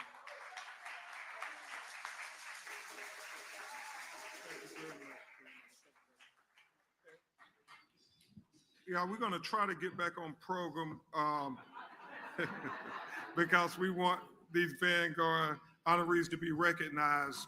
I will take a moment just to say that the cause is real. When we think about what Malcolm X stood for, if we're going to respect his enduring legacy and pay homage to him, we have to do it with more than just lip service. We really have to be about the business of bringing the entire African diaspora together against our common enemies of colonialism, imperialism, fascism, and racism. Now more than ever, we have to stand up for ourselves. That is what Malcolm meant more than anything. And I'm not trying to count your pocketbooks at all, But if you can leave $100 here tonight to the Shabazz Center, it makes all the difference in the world to the important work they can do. That's all we're trying to do, is to make sure we preserve the legacy of Malcolm X. If we don't stand up for our Black history, if we don't speak up for our Black history, and if we don't fight for our Black history, we can't expect nobody else to fight for us. So if you can leave $100, just sacrifice $100. We got about 400 people in this room. It makes all the difference in the world to Dr. Ilyasah meeting their budget. And with that, we're going to get back on program. We're going to move it. Mark is going to move it 2 minutes for a speech, because we want to hear from every honoree. And we want to thank you all from the bottom of our heart for making a difference. Finally, when we was talking about we can't count on the federal government, we understand when we speak truth to power, there are repercussions, and we don't care. We still gonna speak truth to power. So that's what, if they want to know what we talked about tonight, we talked about speaking truth to power. Marc Lamont Hill. Oh, C Black, did you get $5,000? We got hip hop artist C Black also pledged $5,000. Y'all give it up for him. And, all right, Mark, let's get back on program. Thank y'all. Y'all can hold us in contempt if we get back off program. All right, Mark. We're back on program. No, we not. All right, family. What we want to make sure that we honor all of these wonderful award winners who have worked very hard in our communities, who came sometimes a very far distance. So I'm going to ask, as we as we move forward in this wonderful, wonderful event, that again, all of our acceptance speeches, we keep them short. And if you are not designated to give a speech, I would respectfully ask that you understand that everything happens for a reason. So, look, so the speeches will be 1 minute with love. And if you see me walking up the steps, just know there's a reason, Sandman style. Let us move on. We have a few awards that we're going to give, and there's a few people I know that have to move, so I'm going to move a few things around. But it's time for the next award. My Lord. It's about to be like jazz up in here. The next award winner is somebody who I consider a friend. All these people are friends, actually. Malcolm X understood the profound power of the media to shape consciousness and to challenge injustice. Tonight, we're going to welcome a journalist and a scholar who carries forward that tradition of speaking truth to power through journalism and the written word, Dr. Jelani Cobb. The Dean of Columbia University. He is the Dean of Columbia Journalism School since 2022 and a staff writer at The New Yorker. He has established himself as one of America's most incisive voices on race, politics, and democracy. His Peabody Award-winning PBS Frontline film, Whose Vote Counts, continues Malcolm's legacy of exposing the mechanisms that undermine true democracy. He is let me just do it now. I'm married to a woman from this institution, so let me just get it out of the way. He is a graduate of Howard University.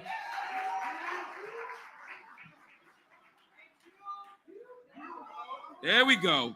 And he earned his doctorate from Rutgers. And Dr. Cobb has authored works including The Substance of Hope. He's edited vital collections like The Matter of Black Lives. He's done so much, and I consider him a big brother, a mentor, and a guide in his field. He is an extraordinary brother, a brilliant brother, a courageous brother. Let's give a round of applause to Dr. William Jelani Cobb.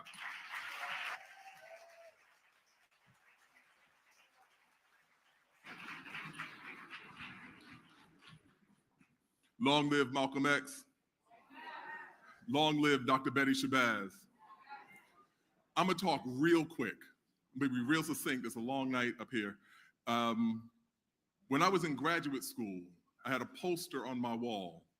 That poster was Brother Malcolm, and it had the words, I was studying for my PhD in history, and it had the words that of all our studies, history is best suited to reward our research.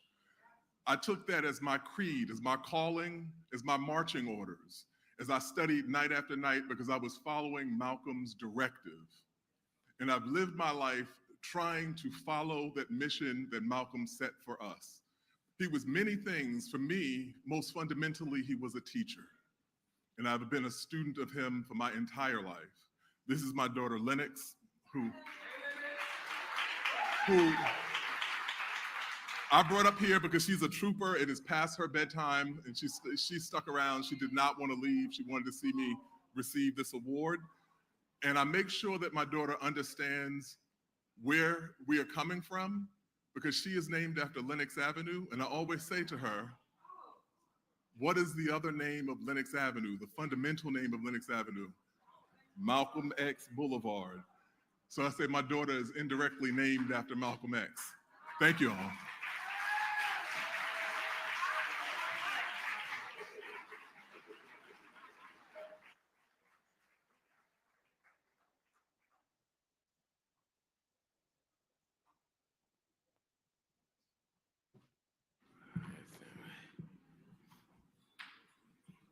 All right, family, we are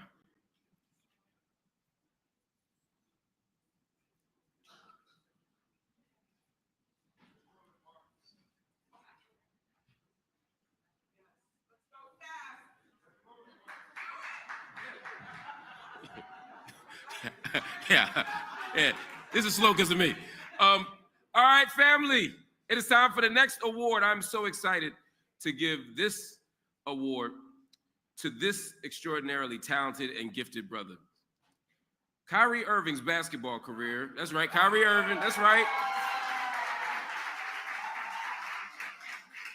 He's a good brother, he's a righteous brother. From Jersey, right? Not far from Philadelphia, my brother. Just know, we got time and space. We got room for you.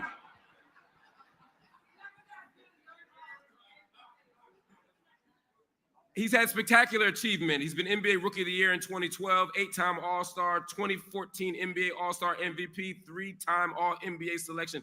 I could read all of his professional accolades, but I want to say quite simply that in a place where you get rewarded for silence, in an industry where going along to get along is the order of the day, he has never been afraid to step up, to speak out, to put a spotlight on suffering, not just here, but around the world. He always marches to the beat of his own drum, and he's always stood in tune with the people. The entire human family has been Kyrie's ministry. And I'm grateful to call him a friend. I'm grateful to see him here. And I'm excited to give him an award as our Vanguard Award nominee. Family, please give a warm round of applause to our dear brother, Kyrie Irving.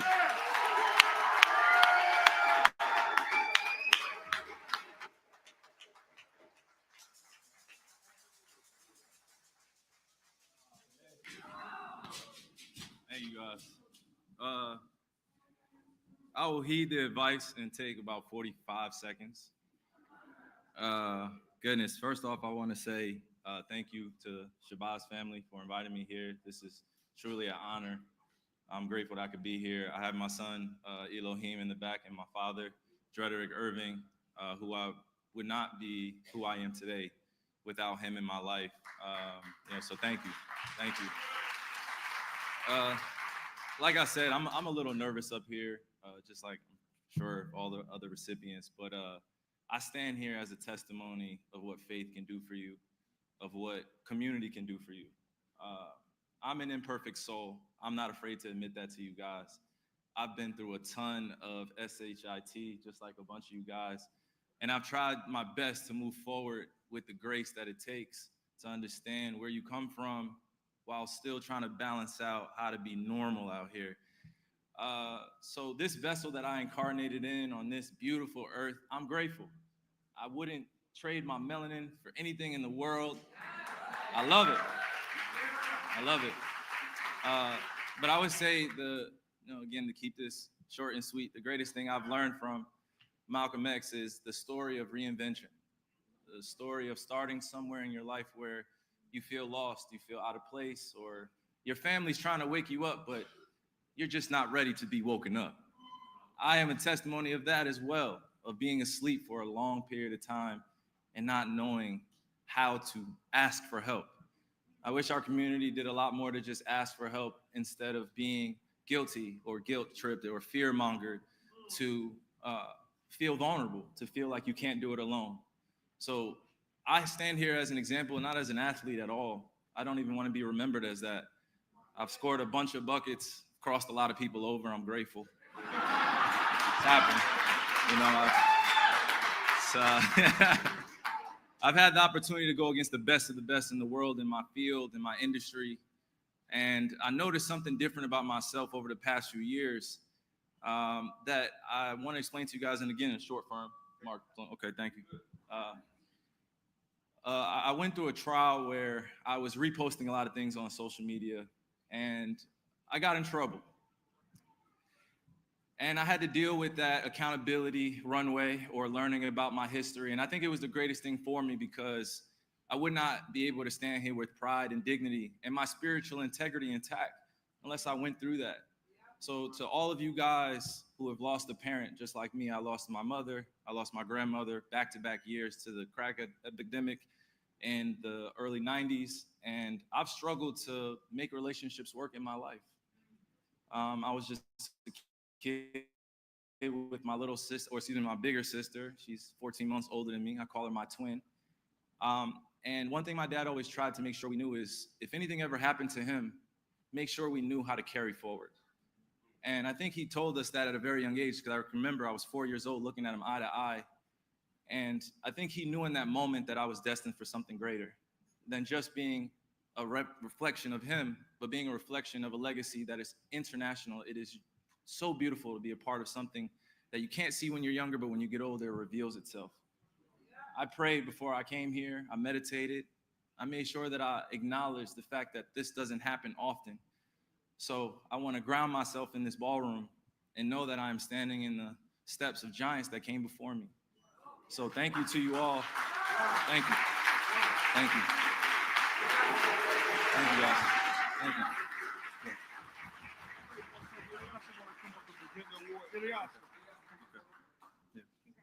Thank you. I appreciate you guys.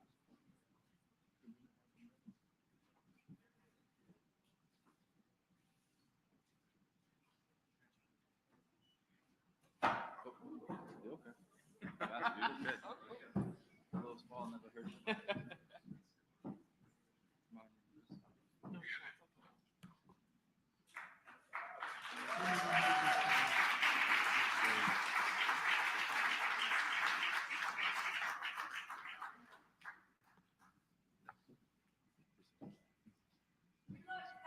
I love you guys too. Thank you.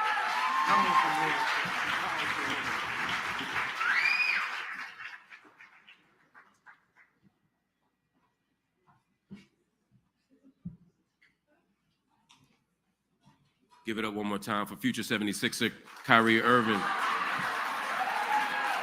You took them extra 2 minutes you owe me, bro.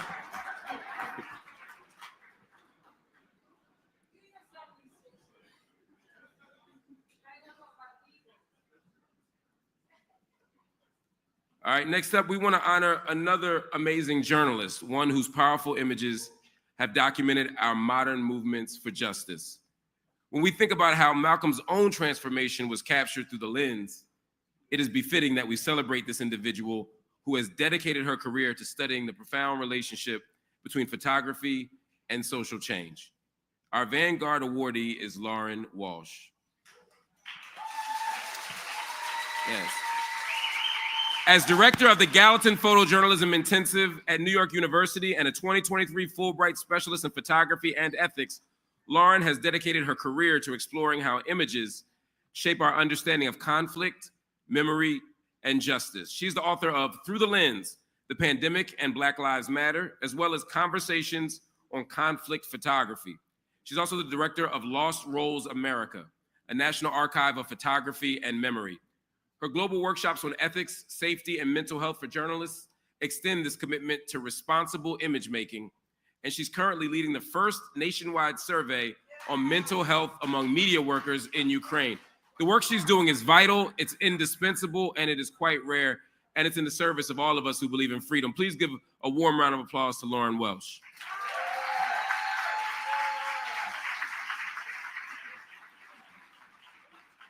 Okay, thank you. Honor of a lifetime here, and I know I got to go fast. I had like a whole thing planned where we're all going to hold each other's hands and feel justice. So, thank you, Ilyasah. It's my dear friend who I met in Nantucket, which is possibly the whitest place on earth. And so I'm here, and I'm from Greenwich, Connecticut, where Donovan Mitchell is from. Don. It's determination over negativity. He also is an NBA player from the Greenwich Country Day School. Anyway, so I'm not in my speech at all because it's like 4 pages long. It's in huge font because I can't see anything. And so now I'm just going to talk to you quickly. And when I was a senior in high school, I changed the spelling of my name to Lauryn, Miss Lauryn Hill. But my mother yelled at me and I had to change it back. Okay. When I was in 4th grade, I was Aida, so the great Ethiopian queen. And I went to Lincoln Center and we hunted down Leontine Price, who was my hero. I was 10. My best friend at camp was Alex Llewellyn. And we went to lose weight camp together.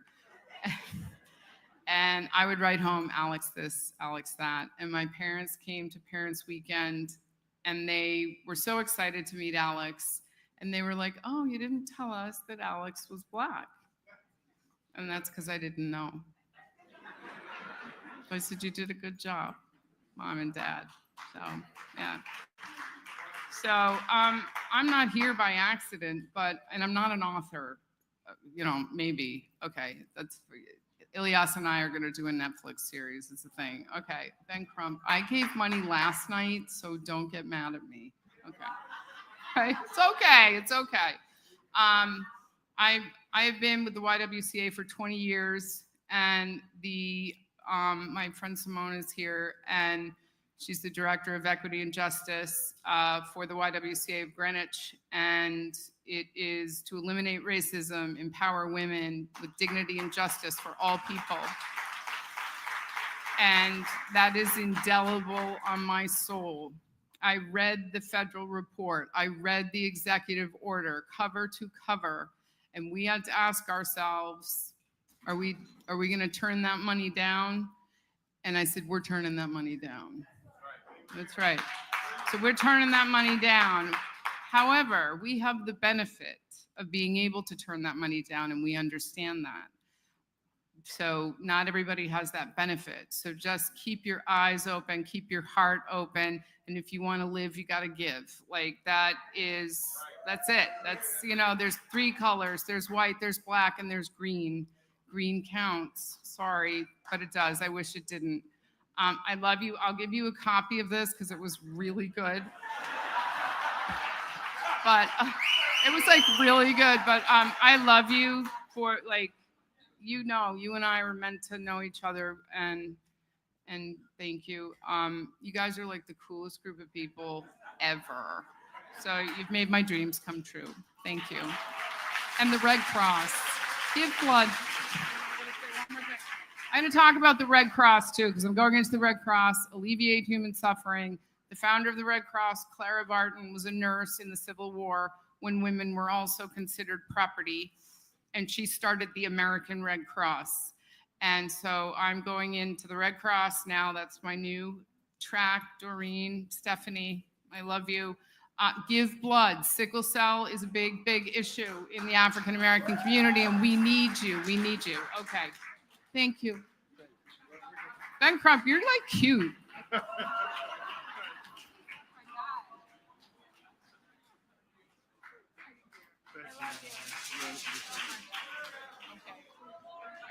right, there we go.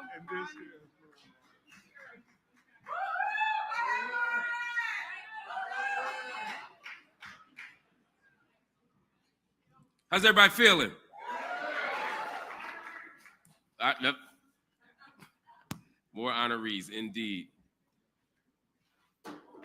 I am honored to introduce this next individual who is a history maker in more ways than one. As the first woman to serve as district attorney for Fulton County, Georgia, that's right, Fonnie T. Willis has demonstrated extraordinary courage in holding the powerful accountable to the same laws that govern us all. A veteran trial attorney with 27 years of experience, including 21 as a prosecutor, DA Willis has tried over 100 jury cases and prosecuted hundreds of murder cases. Her fearless approach to justice has earned her recognition as the Root's most influential Black American in 2023 and a place on Forbes' 50 over 50 impact list. Her commitment to equal justice has transformed her office into one of the most respected prosecutors' offices in the nation. Please welcome a leader who embodies Malcolm's principle that justice must be pursued with both moral clarity and unwavering justice, and just on a real basic level. She make that dude in DC in public housing that we don't rock with real uncomfortable and real mad every single night. He cussed when he see her name, and that makes me happier and happier every single time. She is holding the powerful accountable. She is our hero. Give her a round of applause, please, Fonnie Willis.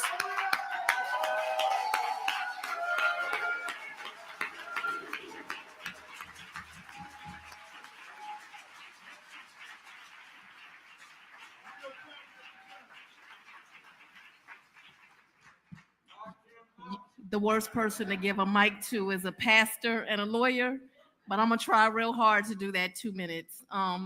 First of all, Dr. Shabazz, I mean, if you're an NBA player, you want that ring. If you're a singer, you want a Grammy. You know, if you are an actor, I guess you want an Emmy. If your mission in life is justice, this is the absolute highest award I could ever be given. And so to say that I'm honored, it just seems like not enough. Your mother and father, you know, they are who everyone who believes in justice models their life after. I'll tell you, when I saw it in the program, when I first took office, I wanted a positive saying around the office. But I wanted something very close to where I sat and something where everyone who came to see me had to see it every time they came in. And so the quote that sits on my wall, and if you don't believe me, right-wing media has criticized me over and over again for it, is that I'm for truth no matter who tells it. I'm for justice no matter who it's for or against. And so you cannot enter my suite without passing by that saying, and because that saying is what really leads my life. When you think about Malcolm X, I think it's lost on us that he was born to a situation that was really just the worst of circumstances. He had all the odds in life against him, but his greatness could not be suppressed and has not been suppressed. I think it's lost on us that, to me, I can't even remember 39 anymore. He was an extremely young man, but yet for more than 60 years, he's who we all live our lives by and who we all strive to be, because his greatness will never be suppressed. But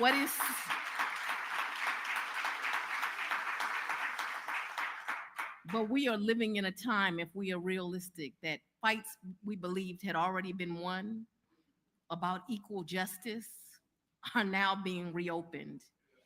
Every one of us has to look at the courage of Malcolm X and your mother, Dr. Betty Shabazz, as an inspiration.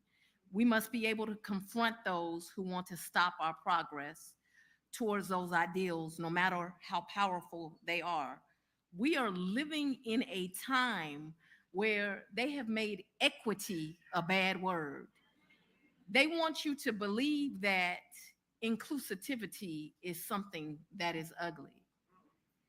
They have bred hate into society to turn back the hands of time. We need to take their attempts to turn us back extremely seriously. Because I want to remind all of y'all of something. These roaches, they kick the hardest when they about to die.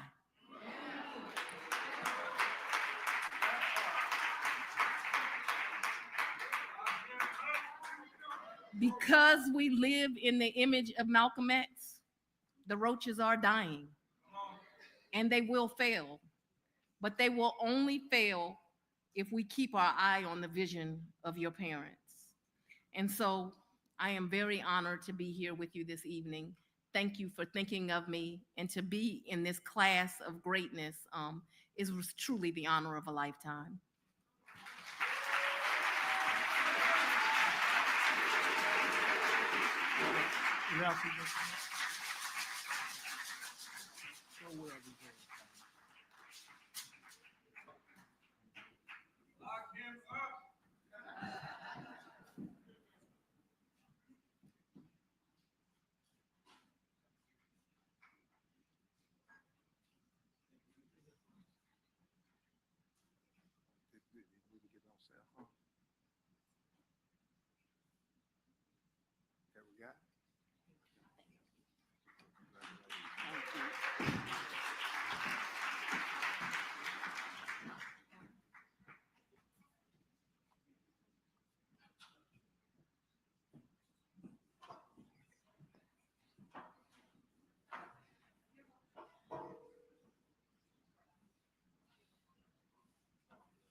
Everybody, before our keynote, I want to bring another extraordinary person to the stage.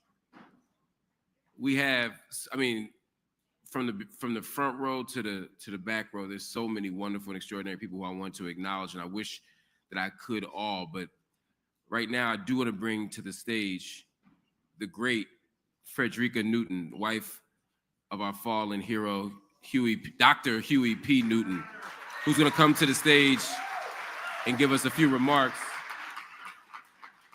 Please come to the stage. But I also want to say, before you say something, that we often introduce people just as the wife of. But it's important to understand that these sisters were organizers themselves. They were activists themselves. They were freedom fighters themselves.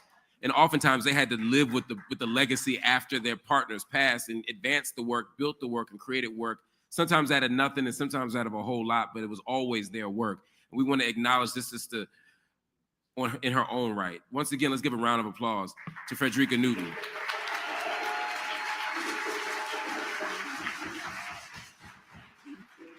And I'll keep this brief. Thank you so much. My name is Frederica Newton, and I'm the widow of Black Panther Party co-founder, Dr. Huey P. Newton. And I'm the co-founder of the Dr. Huey P. Newton Foundation. And last year, our foundation created the Black Panther Party Museum, which is right there in Oakland, the birthplace of the Black Panther Party. Thank you. I'm privileged to be here to honor Malcolm's revolutionary legacy. To Huey, Malcolm was more than a voice. He was a beacon, a teacher, the spark that helped ignite an entire movement. This was essential to Huey was, and who he became. Huey took important lessons from Malcolm and put them into action. What real power looked like, how to love, defend, and liberate ourselves. The 10-point platform program that Huey and Bobby penned emphasized self-defense, community survival, and international solidarity. All of it was rooted in the foundation that Malcolm so brilliantly laid. The greatest influence, perhaps, was in Malcolm's own evolution. Huey once said, "I believe that Malcolm was on the verge of developing a revolutionary ideology. He was still growing." And that is part of Malcolm's legacy that Huey carried forward, and that all of us here today continue to carry.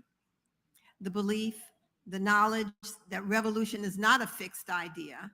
It is indeed a process of becoming, of learning, and of acting out of deep love for our people. Without Malcolm, there is no Huey. And without Huey, there is no Panther movement. These legacies are bound together for all time.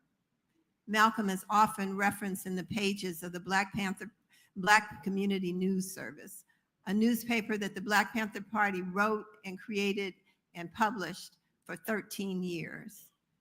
We often had quotes and honored and articles and editorials about Malcolm, and this cover is among the most iconic. Please, I'd like to welcome Dr. Xavier Buck, the Dr. Huey P. Newton Foundation's Executive Director. And we'd like to honor today this cover of the newspaper, which is a physical symbol of the reverence of the party that Malcolm had for you, for all people. Thank you so much, Dr. Buck.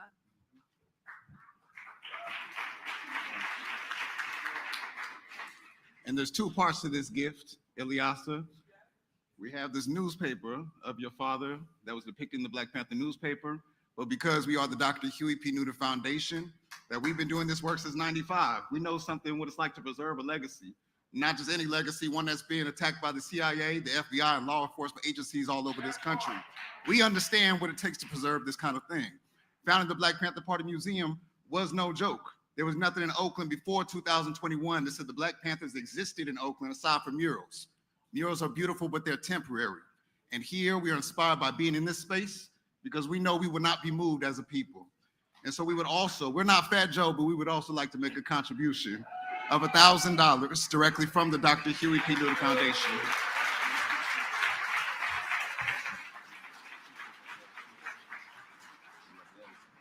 Thank you so much.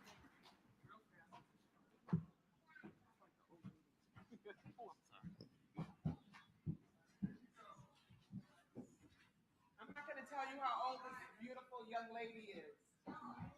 You would never believe it, but Google and you will be very surprised.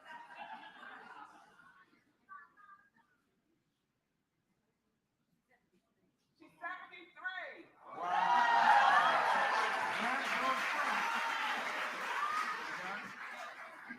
As they say, black don't crack. And just a point of personal privilege, y'all, we have the editor emeritus of Essence magazine with us, the one and only Susan Taylor.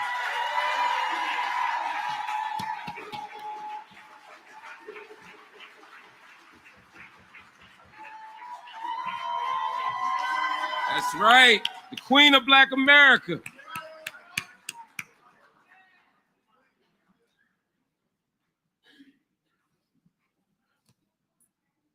All right, family. We got a couple more awards.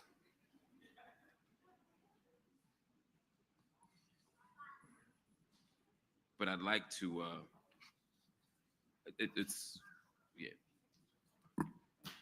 But I'd like to first bring to the stage our keynote speaker. He is a wonderful brother. He is a brilliant brother. He is a courageous brother who, like so many of us, has had to fight these fights in academia, in the public sphere, and in the religious sphere without the benefit of safety guards and rails. His name is Imam Dr. Omar Suleiman. Yes.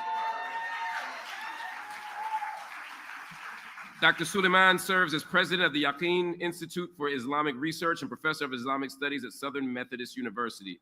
As both a traditional Islamic scholar and a community organizer, his journey began in New Orleans, where he directed the ICNA Relief Muslims for Humanity Hurricane Katrina response and co-founded the East Jefferson Interfaith Clergy Association.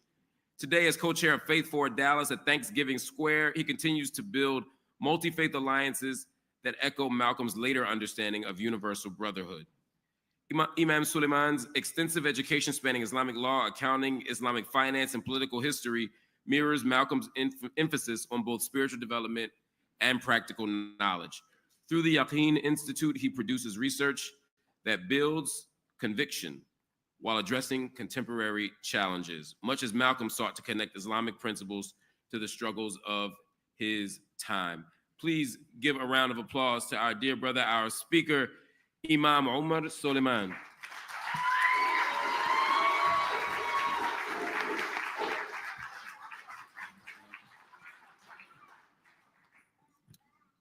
Assalamu alaikum.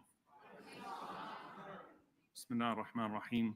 الحمد لله رب العالمين أشهد أن لا إله إلا الله وحده لا شريك له وأشهد أن محمدا عبده ورسوله. I begin in the name of God, the most compassionate, the most merciful.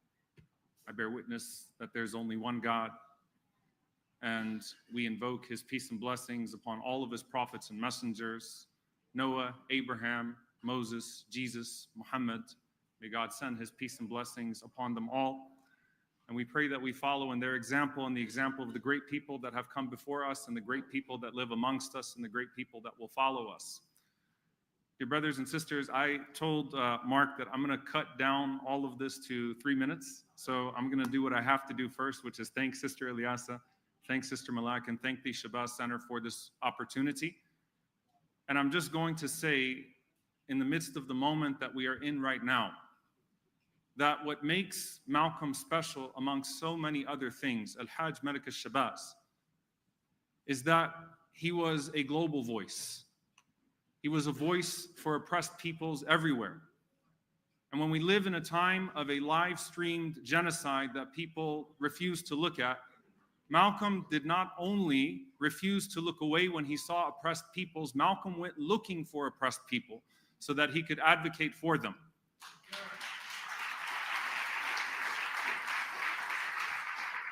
Malcolm showed in his short, remarkable life on earth, and I remind everyone that martyrs never die, and that he was born on this stage into his new life as a shaheed, as a martyr.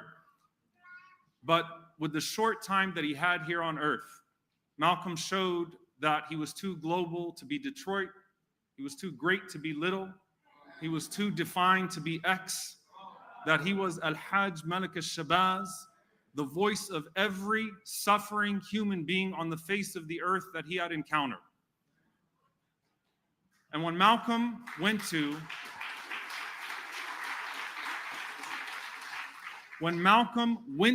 Gaza, you heard me right, Malcolm went to Gaza in 1964 and became the voice of the Palestinian people here in the United States of America. It is so crucial to remember that if Gaza is the moral compass of the world today, Malcolm found it before most people even knew that it existed. And I remind you that if Malcolm felt that compelled in 1964, before 1967, where do you think Malcolm would be in 2025? The same Malcolm that went down to Selma, Alabama for Martin Luther King Jr. would go down to Jena, Louisiana for Mahmoud Khalil. The same Malcolm that spoke for the invisible people then would speak to the visible, yet somehow invisibilized people today. And so if you want to honor Malcolm, be Malcolm. Be true to your convictions. Be sincere in your pursuit of those convictions, and match those convictions with the courage of El-Hajj Malik El-Shabazz, Malcolm X. May Allah have mercy on him, and may Allah allow us to follow in his example, and may God join him with all of the glorious martyrs, those that passed before him and those that came after him, and may God allow us to speak the truth and to live the truth as faithfully as he did. Ameen. Thank you. Assalamu alaikum.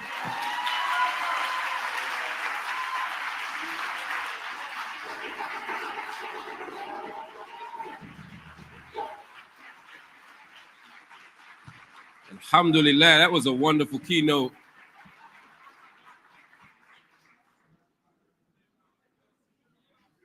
Thank you for that powerful keynote, my brother. One more time for our brother.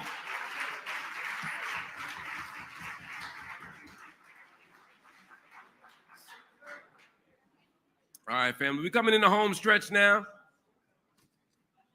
We're getting into the home stretch now.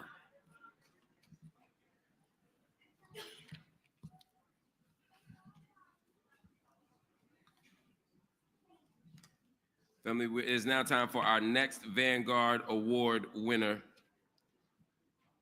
Actually, you know what? Yeah, we're going to do it that way. We're going to do it that way. Forgive me for a moment, family. Some folks shuffled my papers.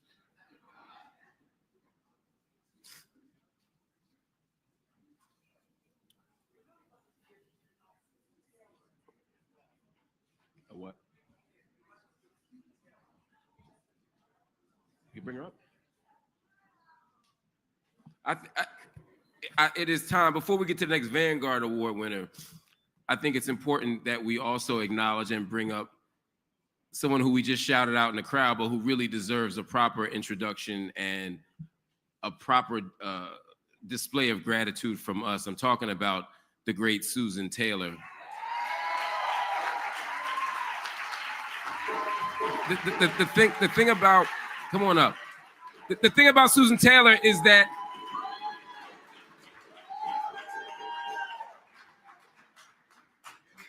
this is such a Susan Taylor thing. No, we're gonna get your mic. But this is why we love you. Susan don't even need to be on the stage. And this is how Susan basically runs the world, right? She managed to advocate for us, fight for us without being the center of attention. But we're gonna give you your love and your applause tonight. But please, please say a few words. To do you a favor and just say thank you for the love.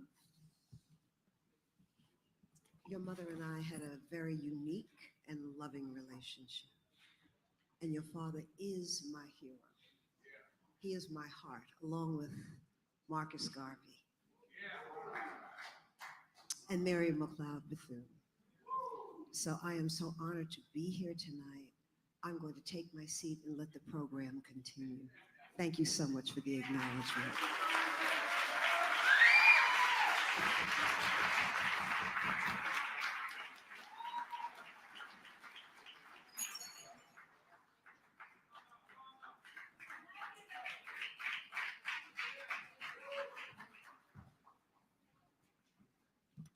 All right. Our next Vanguard awardee is a veteran social and political activist whose work spans 5 decades of movement building. From his leadership in the National Rainbow Coalition and Jesse Jackson's presidential campaign to his groundbreaking work as executive director of the Center for Constitutional Rights, Dr. Ron Daniels has consistently stood at the intersection of scholarship and activism, and he's been a powerful voice in nearly every significant liberation movement since the 1970s. As president of the Institute of the Black World 21st Century and convener of the National African American Reparations Commission, Dr. Daniels has become a leading force in the global reparations movement. I just gotta say, Ron Daniels was talking reparations, but a whole lot of folk knew what reparations was. Ron Daniels has been teaching and organizing and building before so many of us knew what that was. And in fact, he has been a guide and a model for almost every one of our generation that does this work.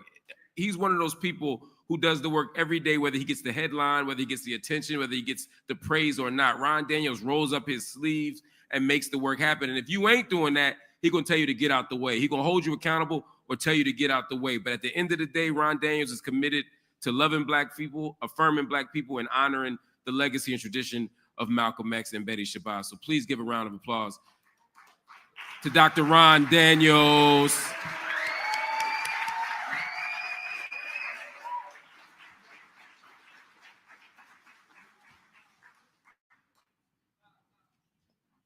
Well, thank you very much. How's everybody feeling this evening?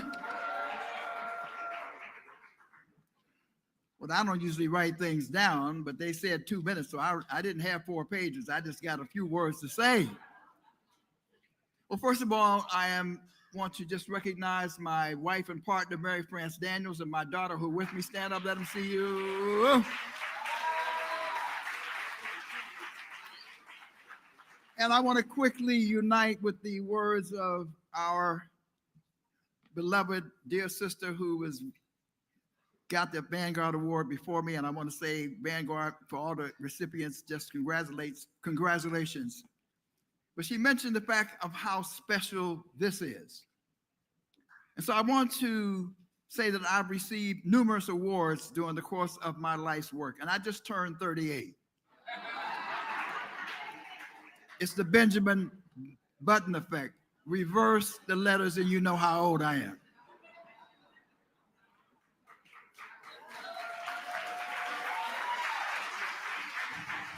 But quickly, not all awards are equal.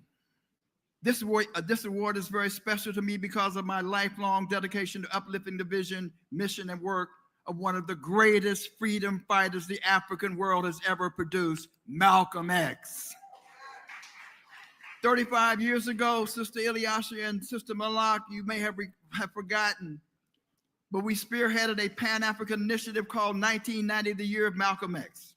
And 35 years ago today, we were in Omaha, Nebraska, the birthplace of our Black shining prince, for the climactic ceremony, which along with Dr. James Turner, Hakeem Adabuti, Dr. Maulana Karinga, Sonia Sanchez, and Dick Gregory, and of course, Dr. Betty Shabazz, and numerous members of the family. 35 years ago, the actor Avery Brooks, some of you may recall him, read a proclamation written by Dr. Ronald Walters, which proclaimed and declared May 19th a Black national holiday, not because we asked the government, by Kujichagulia self-determination. This is a Black holiday. Today, I am exhausted, but exhilarated to receive this award after having just left Grenada, where the Institute of the Black World 21st Century led a pilgrimage of history and hope to uplift the life and legacy of Louise Langdon Little.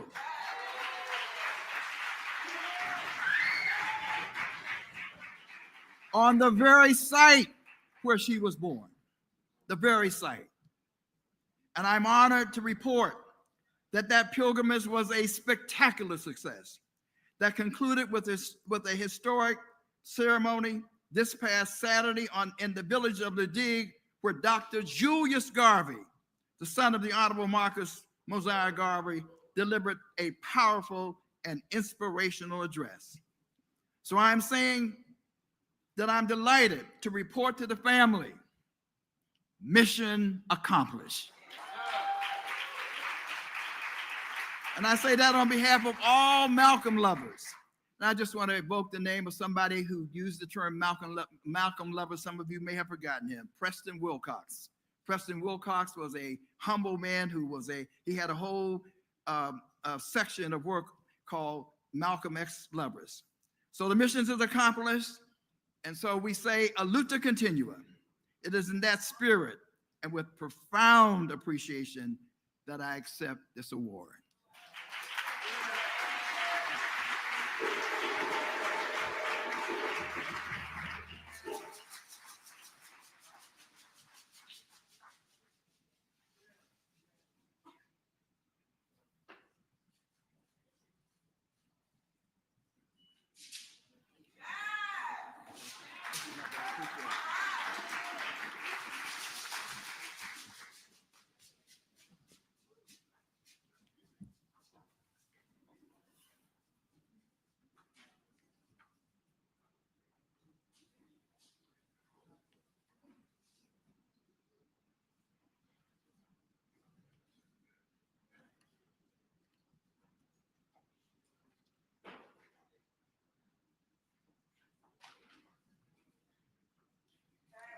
All right, family. It's time to get for our next awardee. This next awardee is somebody who helps us think about Black style and cultural self-determination. You can't escape his work. We know fear of God clothing. If you look anywhere, you see it. The brother is a change maker. He's a style maker. He's a taste maker. He's an entrepreneur. He's a builder. But unlike so many people whose work is directed outwardly, he's made a commitment to investing in our community, investing in our styles, investing in our culture, and investing in our future. This brother is one of the most extraordinary visionaries, artistic producers, cultural producers. There's so many words we could use to describe Jerry Lorenzo, but he is our brother first and foremost, and he is this year's Vanguard Award winner and a member of Kappa Alpha Psi Fraternity Incorporated. We can't forget that. Give a shout and a warm round of applause to our brother Jerry Lorenzo, please.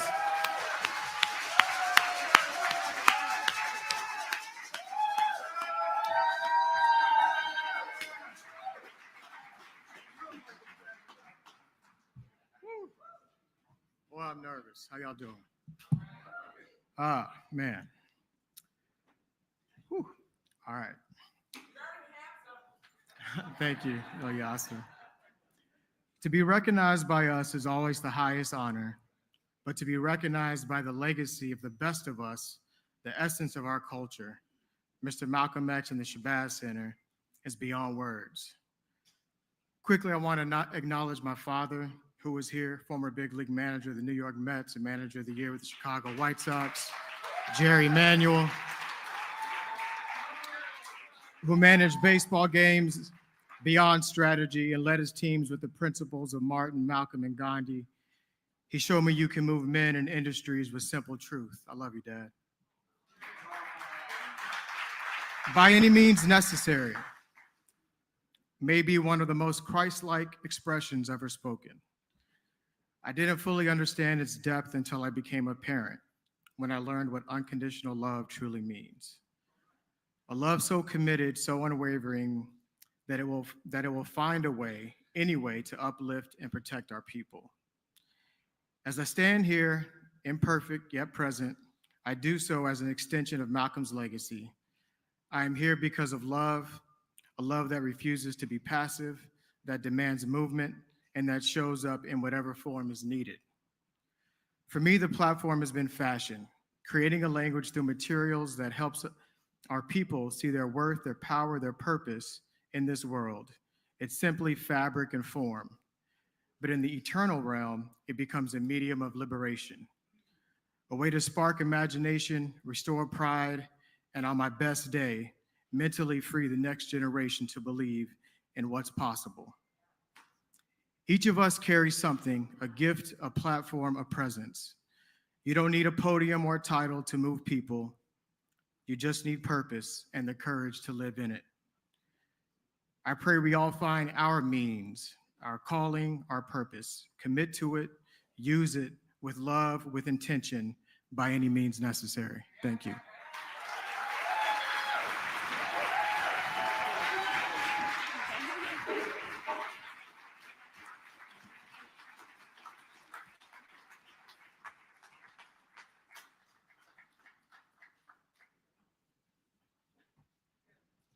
Coming after Kyrie and Lauryn Hill and I mean, come on now, jeez.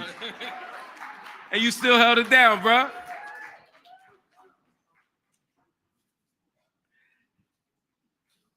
Our next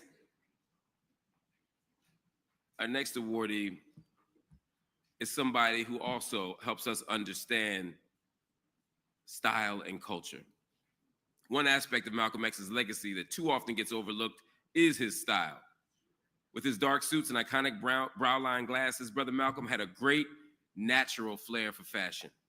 As a young man, he had a penchant for zoot suits, a popular style of dress for Black men during the Harlem Renaissance era, and an example of Black dandyism. And at its root, Black dandyism has always been about Black identity, power, and resistance. And we have our next honoree, Dr. Monica L. Miller, to thank for helping us put this arts form on the world stage. Dr. Miller is chair and professor of Africana Studies at Barnard College, Columbia University. Her work is at the intersection of Black literature, art, performance, and fashion, and she sees them as sites of resistance and cultural expression. She's also the author of a wonderful, groundbreaking book. It really is an extraordinary book. It's called Slaves to Fashion, Black Dandyism and the Styling of Black Diasporic Identity, which inspired her selection as this year's guest curator for the Met Gala and the museum's Spring 2025 exhibition. Super fine. Give a round of applause for Dr. Monica L. Miller.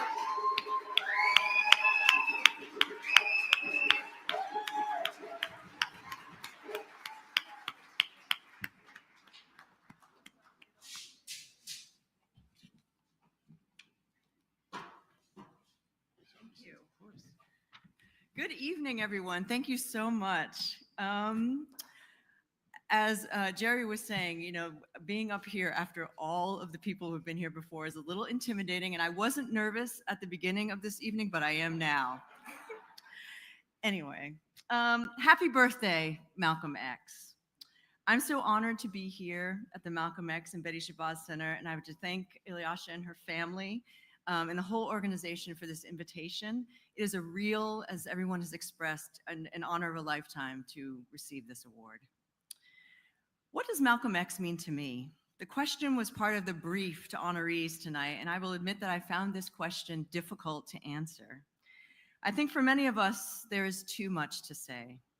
I'm trained as a literary scholar, which means that I value Malcolm X as a critical, complex thinker and a master of rhetoric. He had a precision with language and argumentation that he used in the service of demonstrating and not arguing for the humanity and beauty of Black people.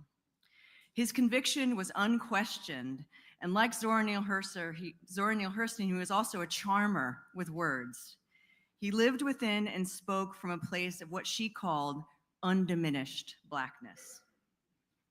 The research that went into superfine tailoring Black style began many years ago around the time of Malcolm X's 70th birthday. In the years that I've been teaching, the autobiography has been a touchstone and at the center of classes I've taught on literary representations of Black masculinity and the relationship of Black performance to style, literary and sartorial. In these classes, we lingered over Malcolm X's description of his first zoot suit and what that moment conveyed for him. Much more than a moment of styling out, the young X, and this is his words, posed the way that hipsters wearing their zoots would. Coolit hat dangled, knees drawn together, feet wide apart, both index fingers jabbed toward the floor. He intoned that the long coat and swinging chain and Punjab pants were more dramatic if you stood that way. Rather than just a description of his joy at making a turn on the dance floors of Roxbury and then in Harlem, this moment marks instead his initiation into an urban, working-class community whose freedom and liberation became his life's work. He centered ordinary Black people at the Savoy Ballroom on Sunday nights and in churches on Sunday mornings, and his later work as a political philosopher and activist, as we all know. While flamboyant and excessive to some, the zoot suit was to others like Malcolm X a key to community, the emblem of belonging, and a way to resist rules, laws, mores, and values that do not serve us. He understood this instinctively as he was drawn to the suit for its style, but also the work that it could do. I'm almost done. In the Superfine exhibition, we examine how a lineage of Black political figures, proponents of the Black radical tradition, presented themselves in and to the world. Toussaint Louverture, Frederick Douglass, W.E.B. Du Bois, and Malcolm X exuded dignity and authority in their self-presentation for themselves primarily. It was a bonus for others and a righteous act of defiance. These men appear in parts of the exhibition labeled distinction, respectability, heritage, and cosmopolitanism, descriptors that apply to them all as a group and describe them as individuals. I'll linger on cosmopolitan for just a minute. This section begins with a quotation from Frantz Fanon from Black Skin, White Masks, a classic text that echoes the sentiment around the profound change that Malcolm underwent at the end of his life. Fanon says, "In the world in which I travel, I am endlessly creating myself." As a teacher and scholar, Superfine, the exhibition has been a way for me to teach hundreds of years of Afro-diasporic history and culture, so many faces and places of self-emancipation, the endless dynamism of Black people and Black culture in my largest classroom yet, inspired by Malcolm X. As part of that work, I've been able to remind people that our heroes have always used the tools at their disposal, be they rhetorical and/or sartorial, to insist upon our humanity and to mark and celebrate our unique presence in this world. Thank you again to the Shabazz family for this award, and I encourage you to take this forward into your next dynamic transformation. Thank you.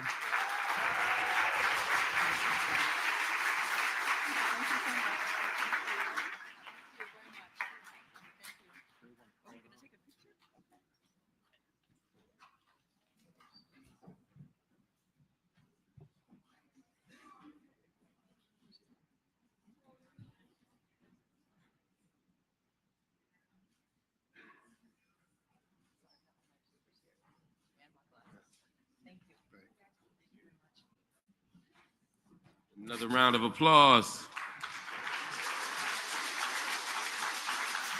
And even though he's wearing the wrong jacket, we want to give a shout out to the legendary Pete Rock, who's in the building.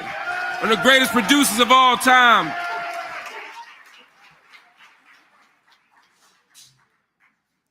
All right, family, it's time for one of our two remaining performances. This sister, and I thank her for her patience, is one of the finest poets of her generation. This sister is absolutely brilliant. She hails from the Bronx. That's right.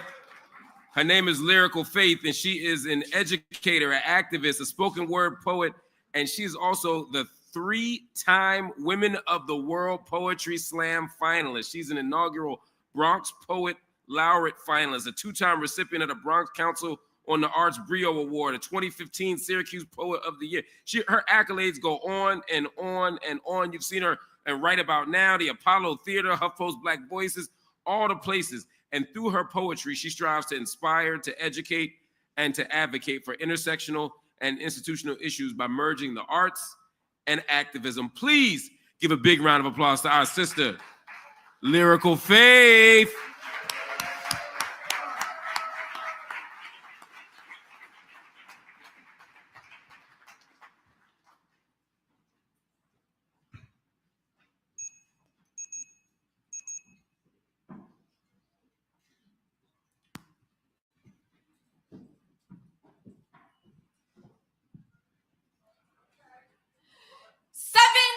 Lessons learned at the protest.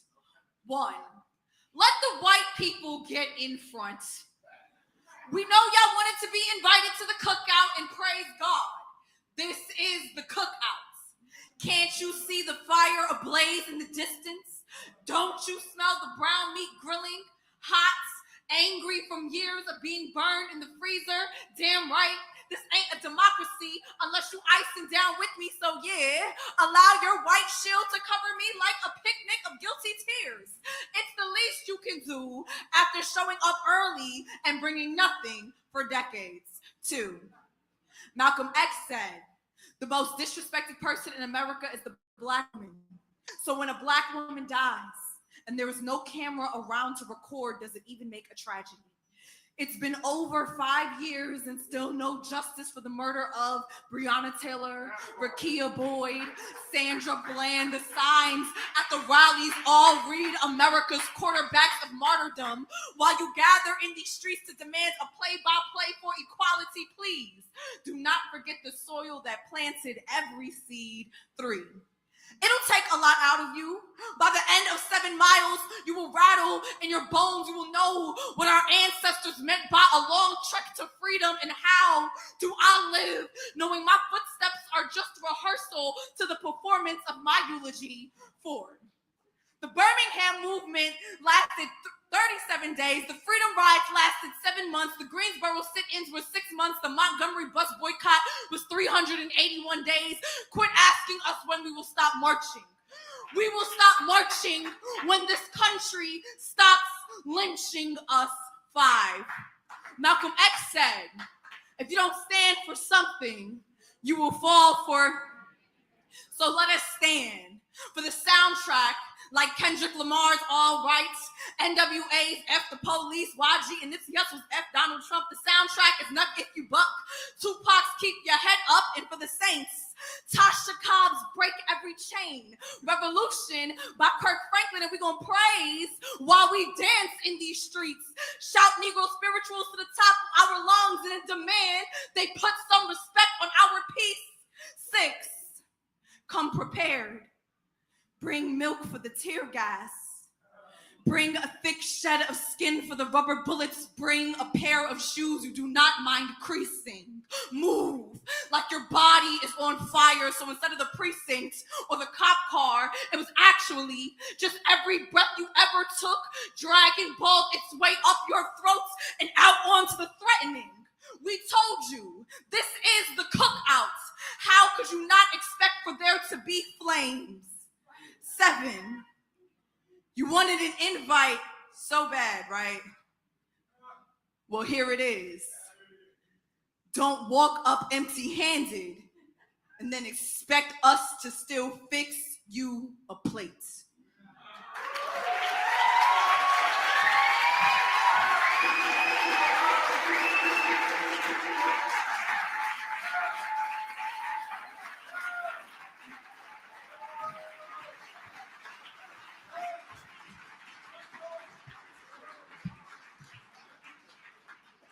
Oh, Lord, that was something.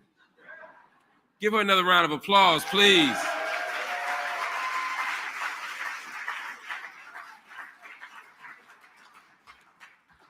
All right, y'all, I got one more award to give out. And this is another one of my favorite people, so I'm happy to give this award out. Through both word and action, Brother Malcolm always taught about the importance of seeing our struggle as Black people in a global context. Tonight, we honor a scholar whose career has been dedicated to deepening our understanding of Malcolm's international legacy. Dr. Hisham Aidi is a political scientist, a journalist, and a filmmaker who teaches international relations at Columbia University's School of International and Public Affairs. As a leading researcher for Columbia's Malcolm X Project and contributing editor of Souls, a critical journal of Black politics, culture, and society, he has helped build the field of Malcolm X studies worldwide.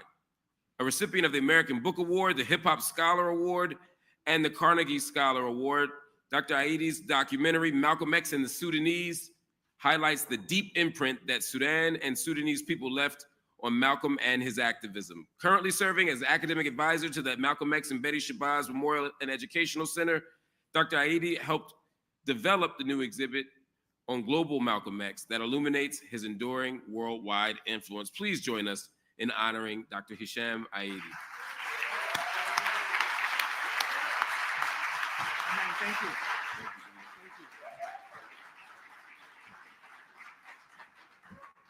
Thank you all. I cut my speech in half too, following Mark's terms. Thank you, Dr. Shabazz. Thank you, Dr. Marc Lamont Hill. It's an honor to accept this award. I have a few minutes. I'm going to talk about the gift of Malcolm X. I'm going to begin with an academic reference. Forgive me, I can't help it.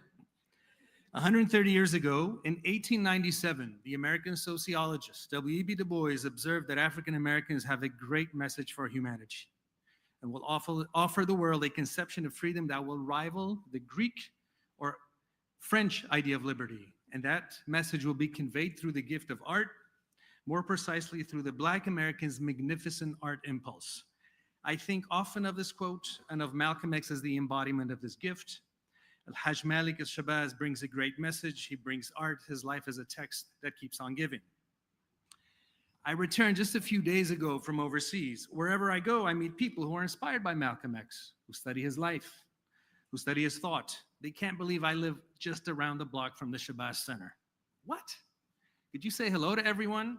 So I bring you greetings from Paris, where the French translation of the autobiography has just been reissued, thanks to the hip hop community there. Specifically the rapper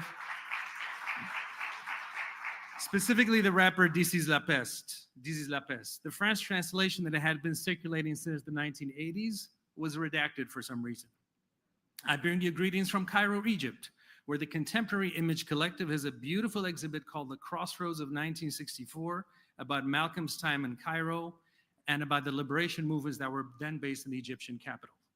I bring you greetings from Nairobi, Kenya, where people are commemorating the 60th death anniversary of Pio Gama Pinto, the Kenyan politician, an ally of Malcolm X who was gunned down on February 25th, 1965, a few days after Malcolm's life was ended right on the stage. Wherever Malcolm X went, freedom seekers followed, communities formed. In Accra, you had a community of American Pan-Africanists. In Dar es Salaam, you had a particular kind of revolutionary American community. In Morocco, my homeland, a community of African-American writers, musicians, Sufi Muslims would follow Malcolm there.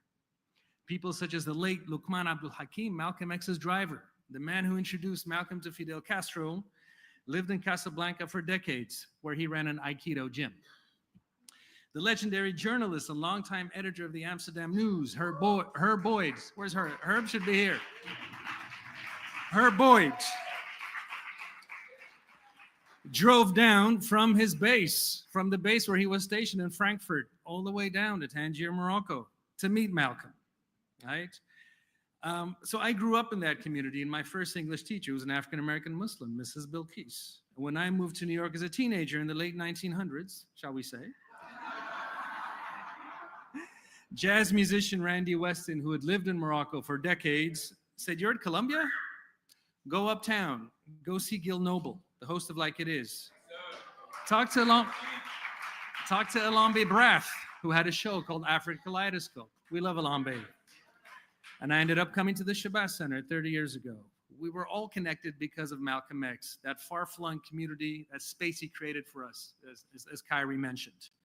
So as a quick note, the work we're doing at Columbia that Mark mentioned is largely about archiving, documenting, showcasing this transnational history of Harlem. Check out the exhibit. We try to represent Malcolm as a global figure. You'll see the women who made Malcolm X: Ella Collins, Betty Shabazz, Yuri Kochiyama, Vicky Garvin.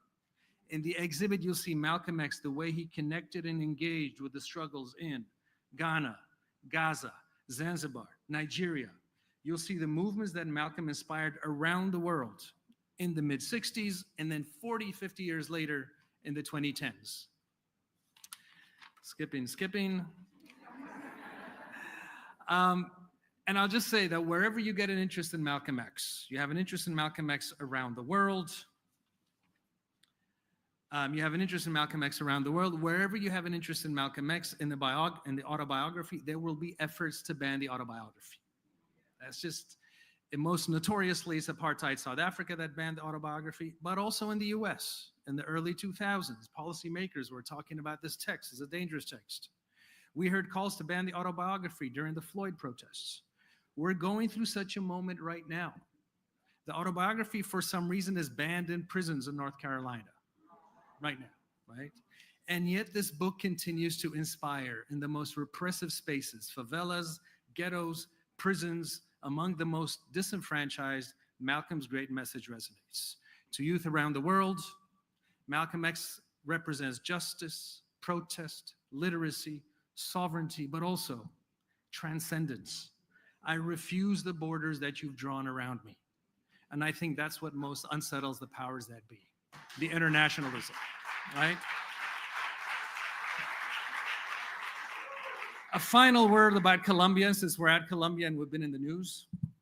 Much of the work that we're doing is to get Columbia, all this archiving, is to get Columbia to invest in this institution, in the Shabazz Center, and especially in the Malcolm X medical scholarships that were promised in the early 90s.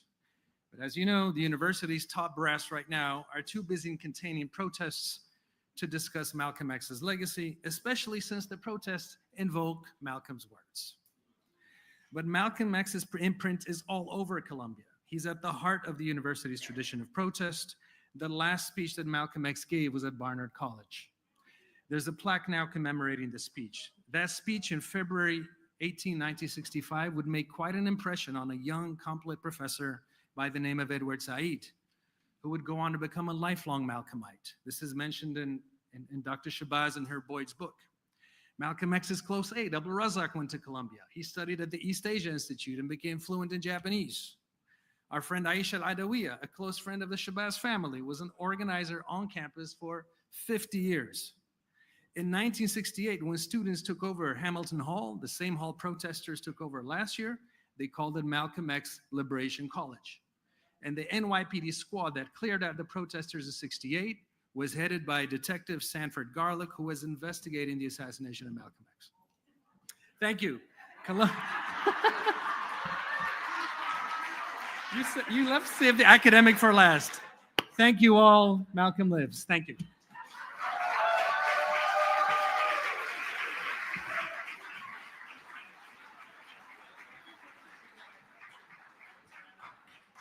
Yes. Yes, it takes you off.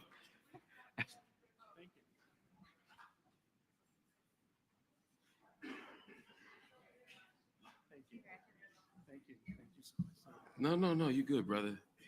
That was good teaching. Coming up to the stage now is our final performance. This is one incredible sister and one of jazz's most vibrant voices.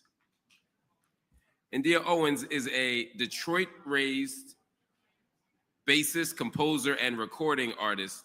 Graduated from the Juilliard School in 2018 before joining John Batiste's Stay Human Band on The Late Show with Stephen Colbert. Her musical journey has taken her from performing with Wynton Marsalis and Diana Ross and Solange to contributing to John Baptiste's Grammy Award-winning album We Are and the Oscar-nominated film Judas and the Black Messiah. But how about this? Her achievements, I'm always so impressed by this sister. Her achievements include an Emmy, a Grammy, and George Foster Peabody Awards. In addition to her music, she is a community justice champion. During the pandemic, she founded the Community Cookout, providing both meals and music to underserved neighborhoods in New York City, feeding nearly 3,000 people. She currently serves as curator for the National Arts Club, yes, right, and fellow for Jazz Is Now at the National Jazz Museum in Harlem. Please give our sister and her band, India Owens, as they come to the stage.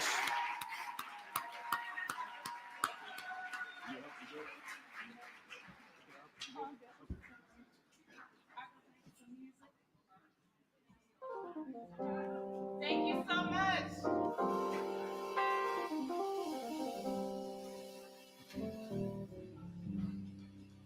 How y'all doing?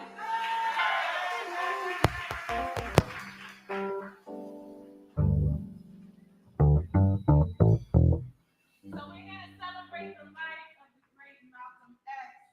Yes. One time for Malcolm X.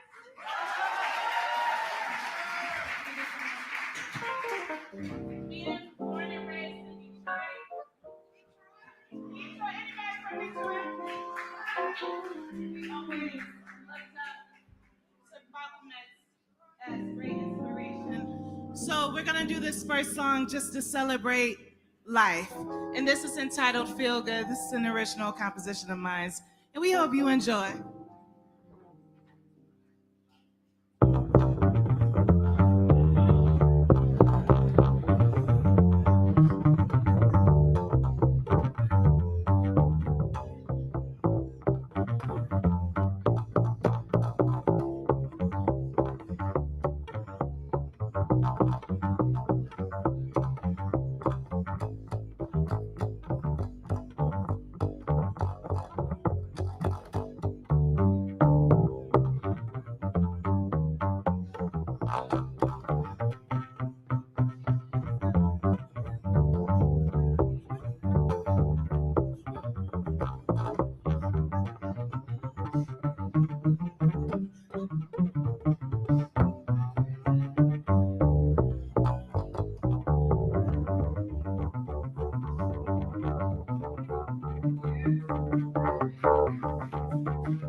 to introduce our vocalist, Daniela Holt.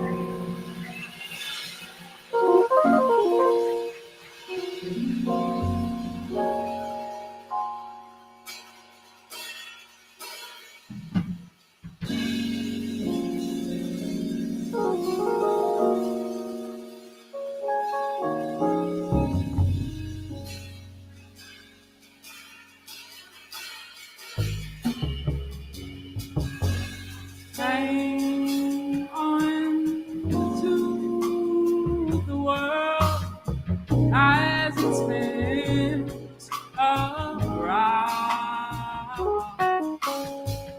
Just don't let the spin get you down. Things are moving fast. Hold on tight and you will last. Keep your self-respect, your manly pride.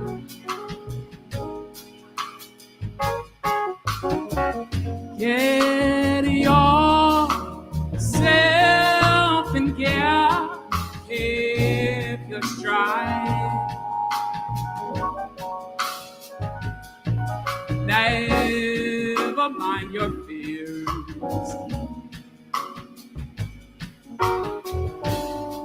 Brighter days will soon be here.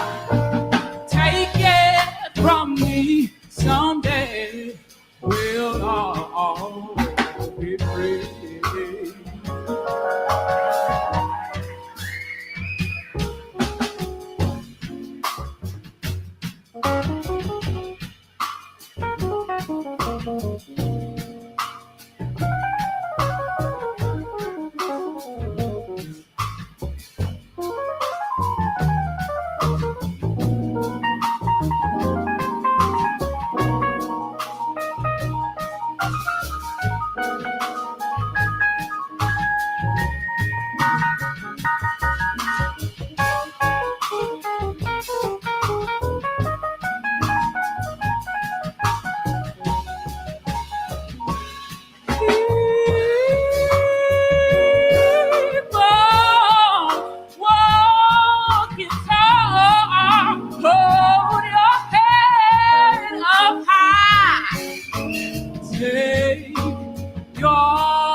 Just wait and see, someday we'll all be free.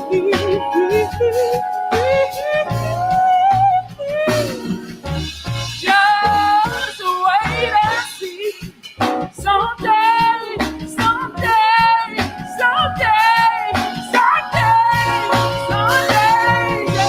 Just wait and see, someday we'll all be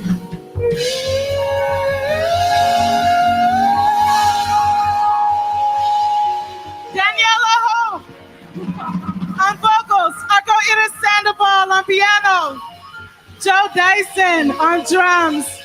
I'm India Owens. Thank you so much. And thank you, Malcolm X.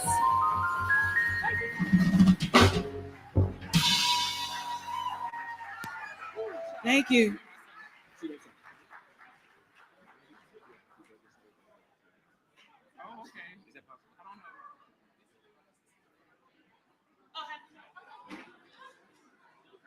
She's bringing the cake out. We be out here. Look, bro. I'll take 30 minutes right now. I'll give a cut, take 30.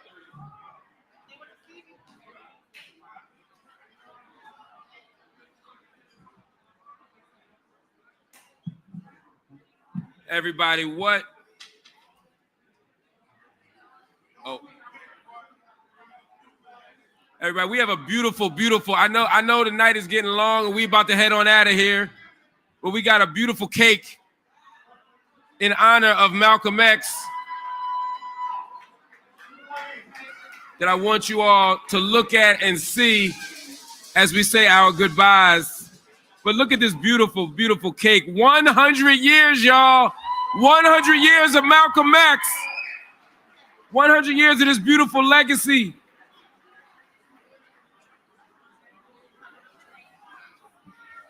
But before we go, we got to do one more happy birthday.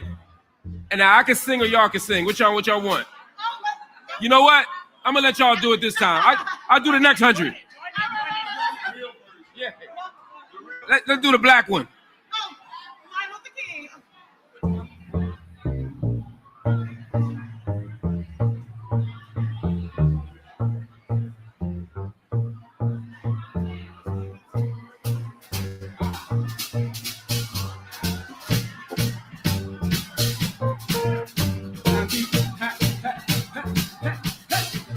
Happy birthday to you.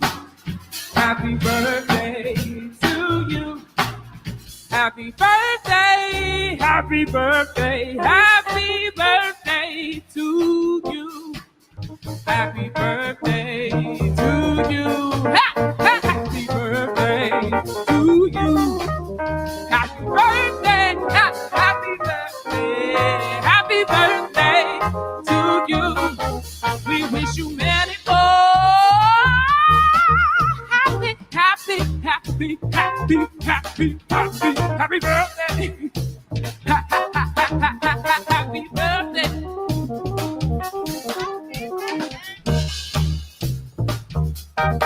Happy birthday. Happy birthday to you. Happy birthday to you. Happy birthday to you. Happy birthday.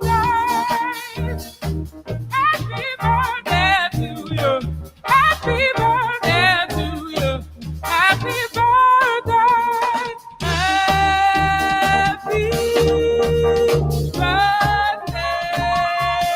Happy birthday.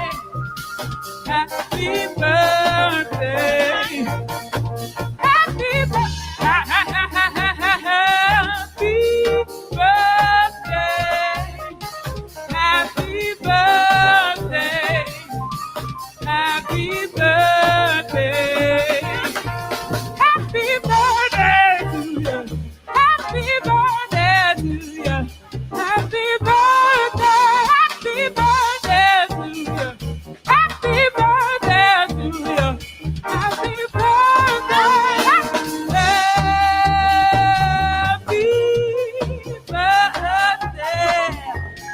Happy birthday.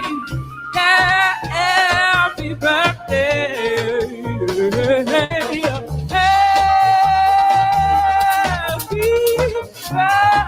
Happy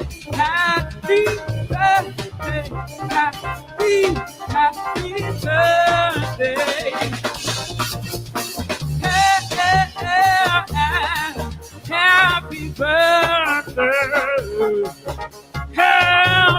birthday.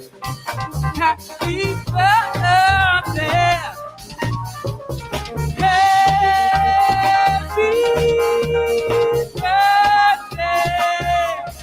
Happy birthday. Happy birthday.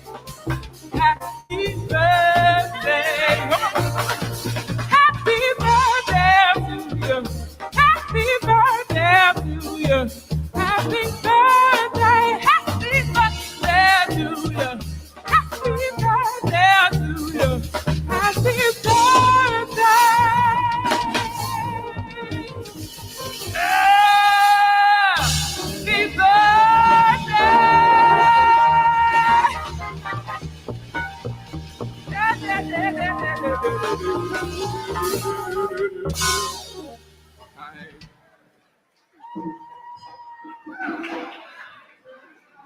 All right, family, what an incredible evening it has been.